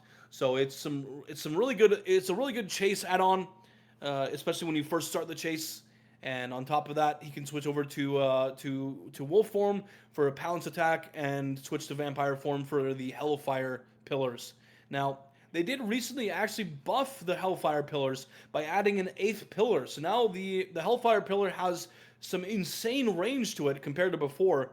And I'm honestly very interested in this because I love Dark Lord sets. They're so much fun. They're very high caliber, very fast paced, and survivors need to act quickly and have they have very short windows to actually do what they need to do. So a lot's going to need to be happening on the survivor end of things, and this is actually Payne's pick. So we'll be seeing Kabje on the Dark Lord coming into this set here with against our survivors of VIKs. So I'm very interested in this, Snipes. I am right with you here, Rob. Dark Lord is always a pleasure seeing here and playing and seeing, especially with that new add-on, you know, that addition, I should say, not add-on, addition of the extra pillar. It adds so much range. You know, you're thinking, oh, it's just one pillar, but it's incredible to see the range. And also some of these tiles here on Coal Tower, you can actually use the Hellfire over the rocks and get very incredible hits. So it just depends on the RNG rock variation that you get. We are going to be seeing VIKs come out here. We have Jiggy, Vabu, Karma, and Fasty joining us. We just saw incredible performance from them, and now we are going to be seeing them on the survivor side of things as well. Absolutely, very well said. And I'm interested because honestly, I think that Dark Lord isn't too far off from the difference between a Nurse set and a Dark Lord set. I mean, obviously the chase is very different, but I think that the intensity is very similar. And the fact that Dark Lord is tier 2 and not tier 1, whereas Nurse is a tier 1 killer, I think things actually kind of make them a little bit more similar in strength in the match, because tier 2 allows the killer for a little bit better balancing on the killer side versus tier 1 where you're allowed a little bit less, but because your capabilities are so much better than the rest of the tiers, things are a little bit easier for you in chase, and your pressure is a little bit stronger as well. But the balancing allows for a little bit more so on the side of perks on tier 2 and below than it does on tier 1. So I think that honestly kind of makes things a little bit similar to a Nurse set. Just the intensity of how well Dark Lord performs in chase. I think we'll be seeing something pretty similar here.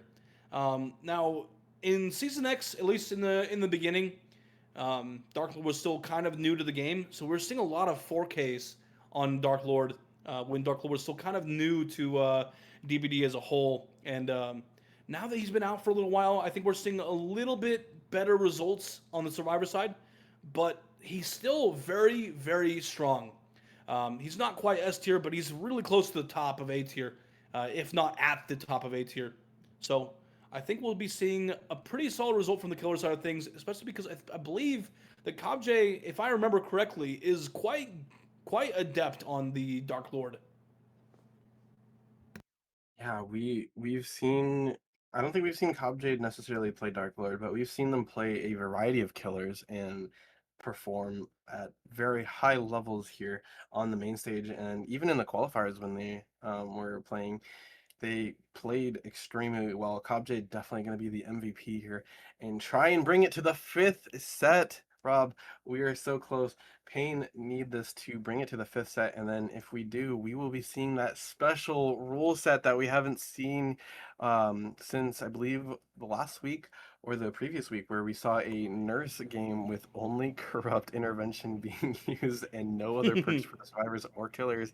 But there's a load of other rules that are also in play. And with a set as an artist, it can definitely get a little bit chaotic and have some fun here at the AHL. If I'm not mistaken, we did see one other set 5. I believe it was a Springtrap set. I don't remember what the special affliction was, but I believe we did see another set 5 on Springtrap. I just can't remember what the exact affliction was. But we did definitely see Nurse with only corrupt intervention. The Survivor side was not allowed to bring anything at all, because the only perk that was allowed in the entire match was only corrupt intervention. So yeah, we have some really interesting special afflictions, but aside from that, everything else is gold standard. So I hope we get to see this artist set. That would be really cool. But for now, ladies and gentlemen, we are currently seeing the Dark Lord set. And, you know, both Snipes and I have both stated that we are very interested in this set here. I am, quite frankly, interested. And, yeah, we'll have to see what's going to happen here. But right now, ladies and gentlemen, we are loading into the Dark Lord set with KobJ from Team Pain on the Dark Lord versus the survivors of VIKs. Can VIKs pull this 3-1? Or are we going to see this go to the set 5? We'll have to see. This is going to be the set that decides what's going to happen next. But right now, KobJ has a mission on his, well, paws. I was going to say hands, but on his paws. He's got a bit of a task on his paws here. Yeah, and looking at this gen spread, I mean, that is very brutal. You know, we typically see this 3-gen by the main. Let's see, Fast actually now in chase here, and oh, not going for the window. Actually does go for the window. What? Is able to dodge that second pounce here from KobJ, and now heading over toward this newer tile here. It's a little bit of an oddball kind of tile, and will be dodging the Hellfire, but I think that is just going to be a hit as the Bloodlust comes in. Fasty will be taking that first hit and is heading straight back towards the main building over on this corrupt side of the map. And we see the Lapis Azul coming in very well. Oh, they're just barely missing. Yeah, a very close Hellfire, but honestly, that was a nice quick second hit there with the wolf form. That down coming in at 1 minute 18 seconds, so not too far off from the average, but definitely a little bit later than normal. So credit to Vikzz definitely for sure, because their survivor side was definitely very, very invested in keeping Fasty alive as long as possible. So well done, but that's going to be the first down. So now KobJ, his mission right now is to get some Eruption and Call of Brine spread out, start getting some gens aggressing here, and on the next down we should be seeing some gens being hit with Eruption here. And it looks like Vabo's trying to keep the attention over here away from the hook, that way this unhook is completely uncontested here. But as we can see, we do get it for free, and before the people comes in as well. Oh. So now Fasty is completely healthy again. And okay, nicely done by Fasty. And that was a Sprint Burst coming out as well from Fasty, so just able to get that distance away after the FTG hits. And 50 at the window. It's just not, unfortunately, going to go Fasty's way. Almost completely just juked out here, KobJ, but now taking chase here to the main building. That Lapis add-on coming in. We have a pallet here at the edge map, but this is one of those tiles that you can hit over with the Hellfire, but Fasty just doing a good job. And now we are going to be forced to break this and now head back into the wolf form. It is a little bit of a distance and just so close. The person now does pop. Oh, we get pallet control though. This is definitely more favorable here, as we do see another down come out. And so that is the second hook stage, but 2 gens already being completed here, and a third one on its way from Jiggy. Beautifully played from the survivors of VIKzz. Yeah, on all accounts right now, the survivors of VIKzz are doing an incredible job and keeping Fasty alive for as long as possible. The For the People play was very important. We'll probably be seeing Jiggy get healthy again here pretty soon, unless we see KobJ take the down onto Jiggy, especially since we know that he is the For the People player. So I'm very interested in seeing what's going to happen here. We are finding the chase onto Jiggy, so no more For the People, but that's going to be the unhook onto Fasty. We might be seeing a reset, if possible, with enough time, but I'm not sure that's going to happen. Oh wait, we do get the full reset onto Fasty, but he's here, and yeah, that might be actually live and not sprint burst. So we'll have to see what's going to happen here. We're going to go ahead and follow him in bat form, try to close the distance as much as possible, and take the down when we can here. Okay, nicely done by Karma. We're taking a nice body block. But the pillars just out of reach. That's so unlucky. Yeah, we are going to be trying to go for this body block, especially now that he is in wolf form. We are going to be taking a hit here onto Karma. The pallet will be going down, and now just continuing to go onto this tunnel out here onto Fasty. Pounce is still off of cooldown. It's ready though. Potentially another pallet. Yeah, with this new pallet density, this tile has now spawned around the logs, or if it's actually the tower, around the tower. Wait, I wouldn't be surprised. Actually picks up.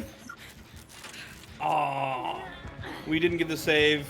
It's unfortunate, honestly. But look at the gen pressure right now.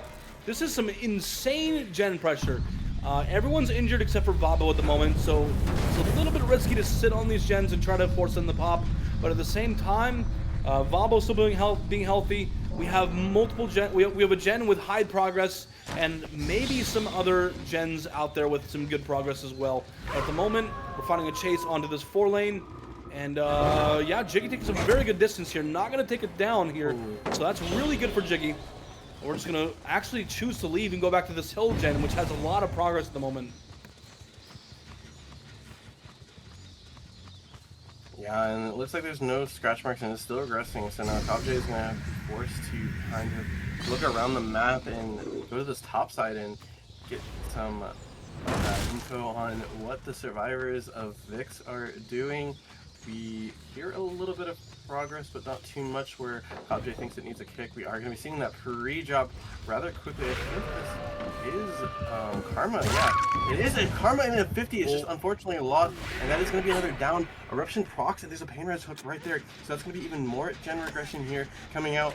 And with Jiggy and Karma not being reset, I mean, this could be definitely lead to a snowball here for KobJ, and a 4K1 is definitely a respectable result when it comes to Dark Lord. Yeah, things are definitely ramping up in intensity on KobJ's end right here, right? We're seeing one more gen left, but we're starting to get hook stages. This gen can't be contested too much by the survivors, otherwise we'll be seeing some downs coming in left and right here.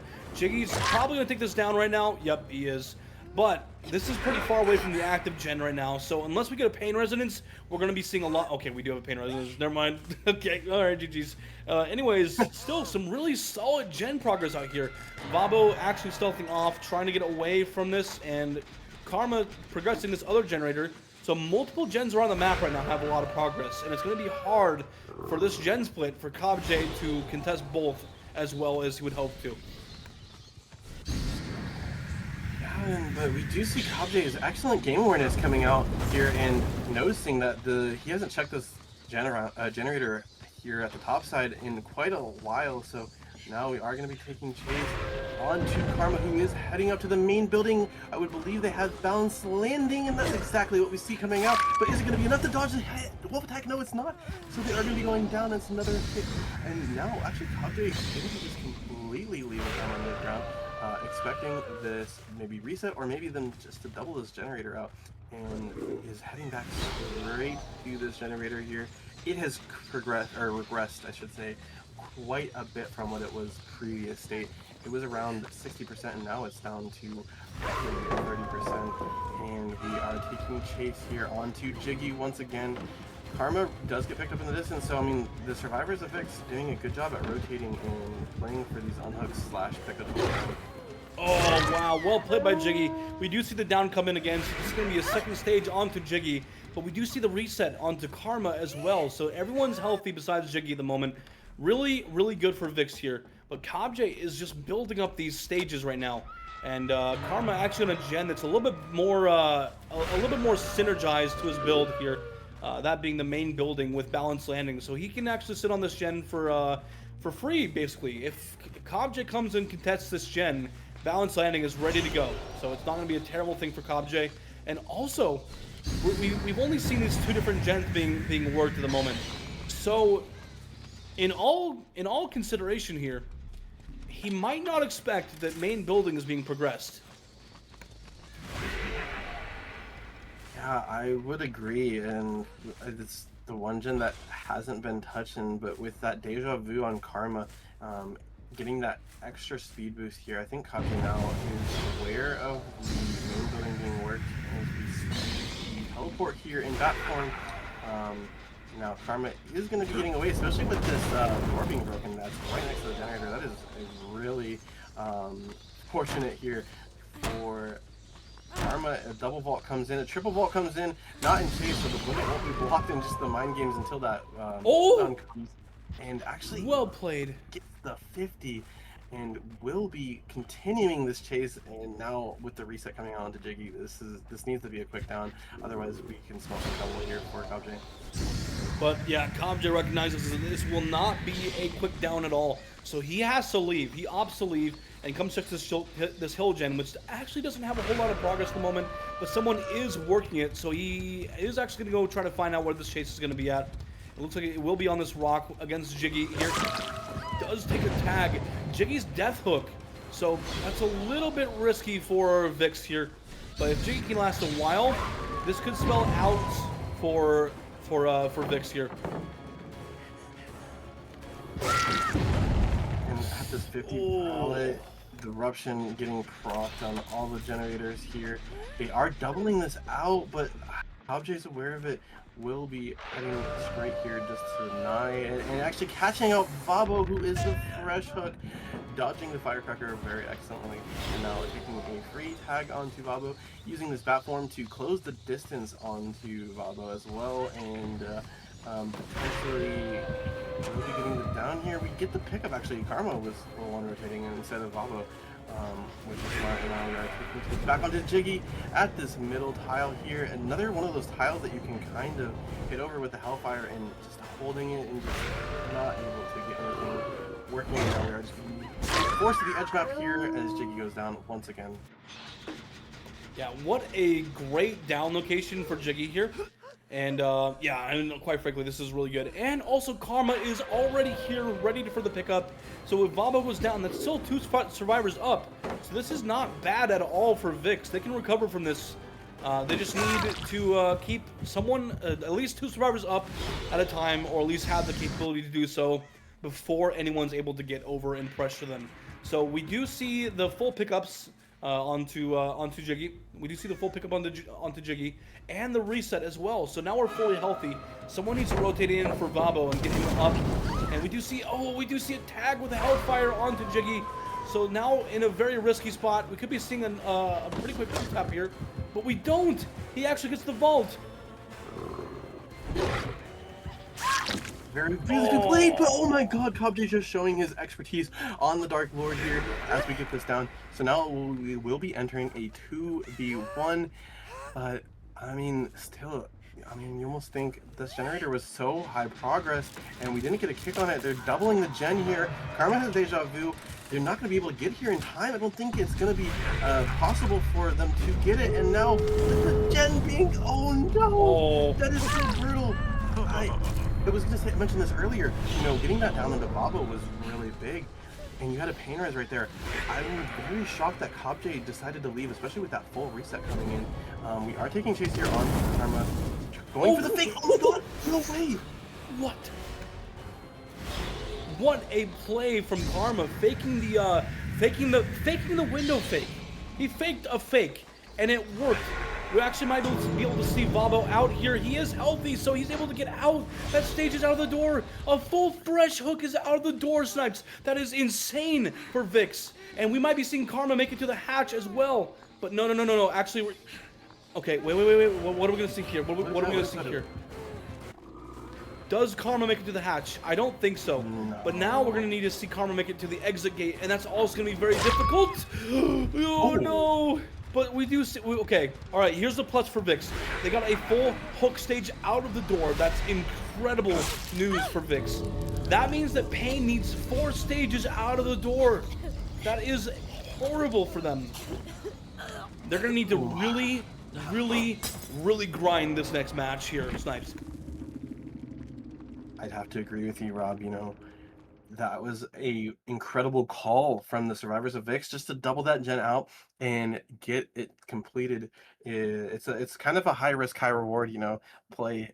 If that gen gets stopped, it just becomes a 4K1, which was what we were expecting anyways. So honestly, I wouldn't say it's even that much of a risk in that case, because the 2v1, how brutal it can be, and especially with that gen being the only gen that was at that high of progress. I think it really paid off for VIKs.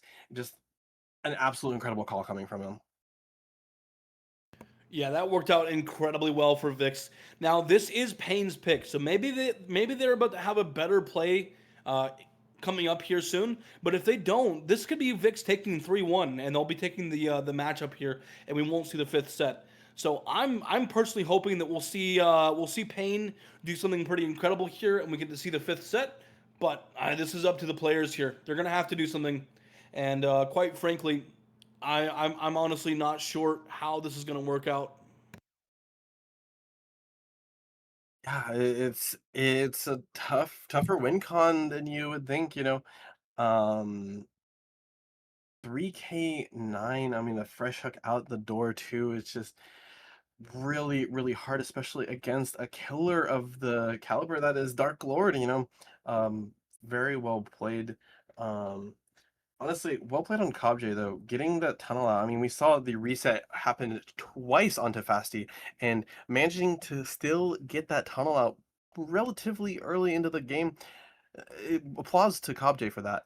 That's impressive. I mean, getting 2 health states onto a survivor and still tunneling them out, and meanwhile keeping that gen pressure around the map, it's impressive. Yeah, it honestly is pretty impressive. VIKs handled that very well, and while they may not be like, how do I want to say what I want to say? They're a very solid team, and it's becoming more evident right now in this match against PAI, who's also a very solid team. So it's quite neck and neck right now. Both these teams are fighting for the win condition here, And it's nice to see that it's not a one-sided stomp in this matchup. They're both doing very incredible, but VIK's, it looks like, is slightly coming out on top here, just a little tiny bit. And Pain has to work hard in this next match. They need a good win condition. They need to beat the win condition of 3 stages out of the door. So they're gonna need to get at minimum 2 survivors out with a combination of 4 stages left on them. So, oh man, this is kind of rough, right, Snipes? There's a lot. There's a lot to be gained in this next match here if they want to stay in this matchup. And yeah, we could be seeing Pain get taken out here. I mean, the pressure is on Pain right now, right? You're down a set already. You're down 2-1. If you lose this set, that means you are eliminated here from AHL. And as sad as it is, someone has to go, unfortunately. And right now, they're coming into this next Dracula set, 3K9. It's doable, you know. We know that Pain has some juicer survivors. You know, J. We saw an incredible performance from him earlier on um the other sets, and we know some of these other survivors as well had some incredible chases. And their gen efficiency, though, I will say, is top notch. We saw gens popping left and right, even through all the chaos, all of the downs and stuff. They were getting gens done. The question is, can they get all the gens done? And 3 stages out the door. Right, that's what's most important, right? We have to see them get stages out of the door. They have to be enough stages because we saw a whole fresh hook out of the door. That is humongous for VIKs. If it was Karma, then you know it would be a more attainable win condition. But Vabo getting out of the door with 0 hooks on him at all is humongous for VIKs. So this could be the deciding factor. This could be the pivotal point in this matchup where things could go wrong for Pain here. But again, I'm gonna say it again. I'm gonna be a Pain believer and see if they can pull something crazy out here. But either way, it's looking really good for VIKs at the moment. Yeah, I mean, this competitive DBD is really momentum based. You know, if you have strong sets and you're coming into these matches with very strong results, you know, you're more confident and it shows in the matches. So I'm curious to see, you know, is Fasty, who's going to be playing the Dark Lord for VIKs, going to carry that confidence that they had in the previous sets into this Dark Lord set?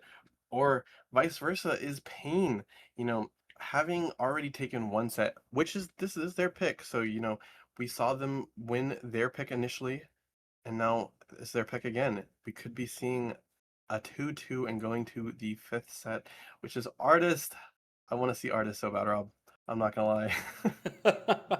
I also really want to see Artists. I'm very invested in seeing all 5 sets. But, you know, again, this is up to the players. This is up to the teams. Is VIKs going to allow this to go to the 5th set? I think they're going to want to shut this down as soon as possible and keep this matchup in their favor. But Pain, what is Pain going to be able to do about this? We have J, we have Ethel, we have 3bod, we have Kixen on this set here. Can they carry this set through and get 4 stages out of the door, or maybe even 3 stages out and see the 2v1 tiebreaker system? So we're gonna have to see. It's up to the teams. They're gonna have to play their best and let the win condition speak for itself here. But either way you spin it, honestly, Snipes, this is looking a little bit dangerous for Pain here, and it's looking really good for VIKs at the moment. So we're going to have to see if Fasty can pull this win out for VIKs, or if Pain is going to be seeing the 5th set. It's been intense since set 1. You know, we saw the first set being a 1-stage difference, and then that intense end game on Hawkins with the Billy set, you know, that almost 4K0 tiebreaker. And I'm ready for another close match here as we load in here. Fasty on the killer. Can they bring VIKs to the 3-1 victory, or will Pain supersede this and take their set once again?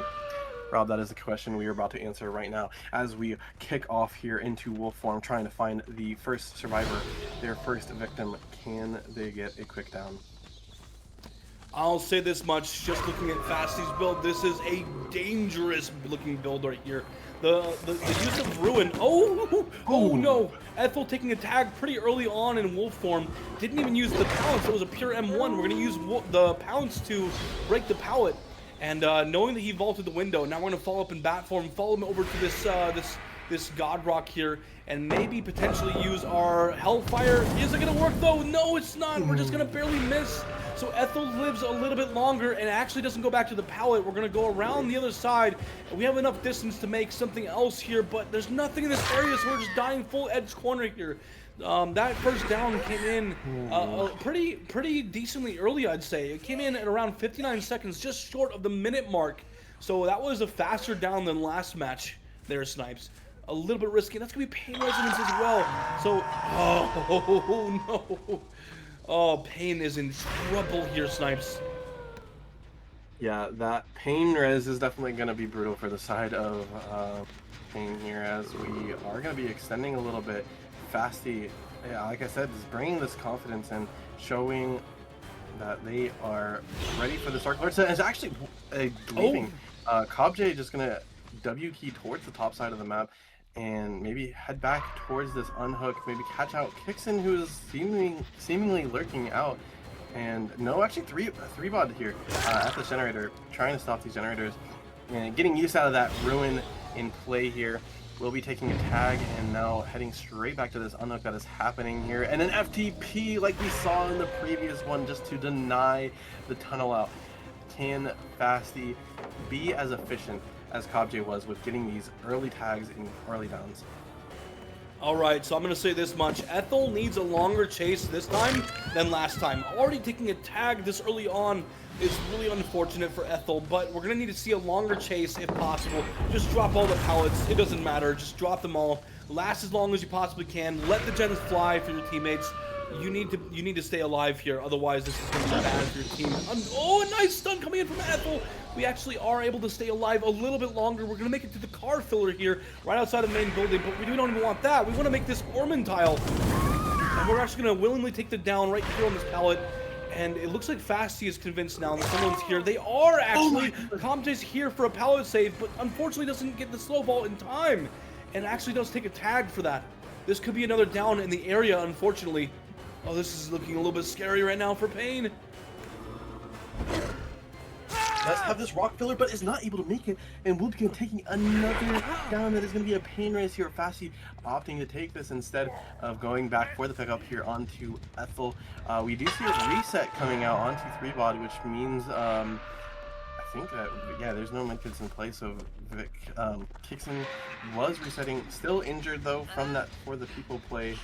Won't be getting reset anytime soon now. Second hook onto Ethel. These spectators are getting out of control. Fast unhook comes out right in front of Fasty, and now we are going to be taking chase onto 3bod here. Maybe just trying to play for those pain reses and getting those gens not complete. A nice dodge, but unfortunately will not be able to make it to the pallet. We'll be taking a tag, and oh my god, this is intense, Rob. Yes, it is. It's very, very intense. A lot of pressure coming out from Fasty's Dark Lord at the moment, and Pain is feeling the pressure. Ethel's on second hook. We have multiple injuries. CobJ's been hooked once, and we are getting some totems cleansed here. But man, some intense pressure right now coming in from Fasty's Dark Lord. It's pretty incredible. This could be seeing Pain out of this matchup and VIK staying in the lower bracket. And Fasty back to the hook. Ethel probably will be saying goodbye to this matchup. We have CobJ getting reset as well, and I'm sure 3bod will be getting reset earlier. We saw the inner strength coming out, so that was the CobJ getting reset from the totem.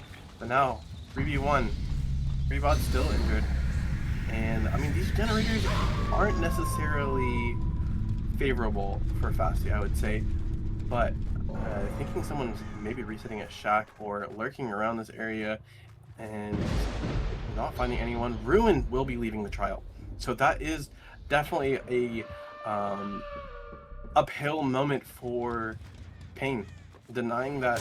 Oh, we actually do catch up someone in the end map. Yeah, that's really tough right now, because quite frankly, this survivor is a fresh hook, so that's not the best thing for 3bod here. We're actually just gonna run into basement and take as much distance away as possible, waste as much time as possible, but that's gonna be a basement hook unless Fasty really wants a Pain resonance.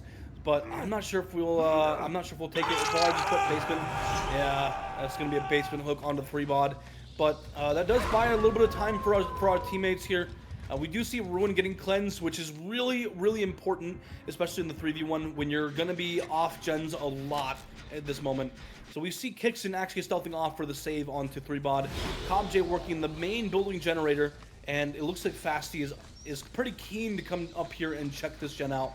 So it's gonna be a little bit rough for our survivor team of Pain here. Yeah, we are going to be applying that eruption now. Since Rune is gone, able to kick pallets once more.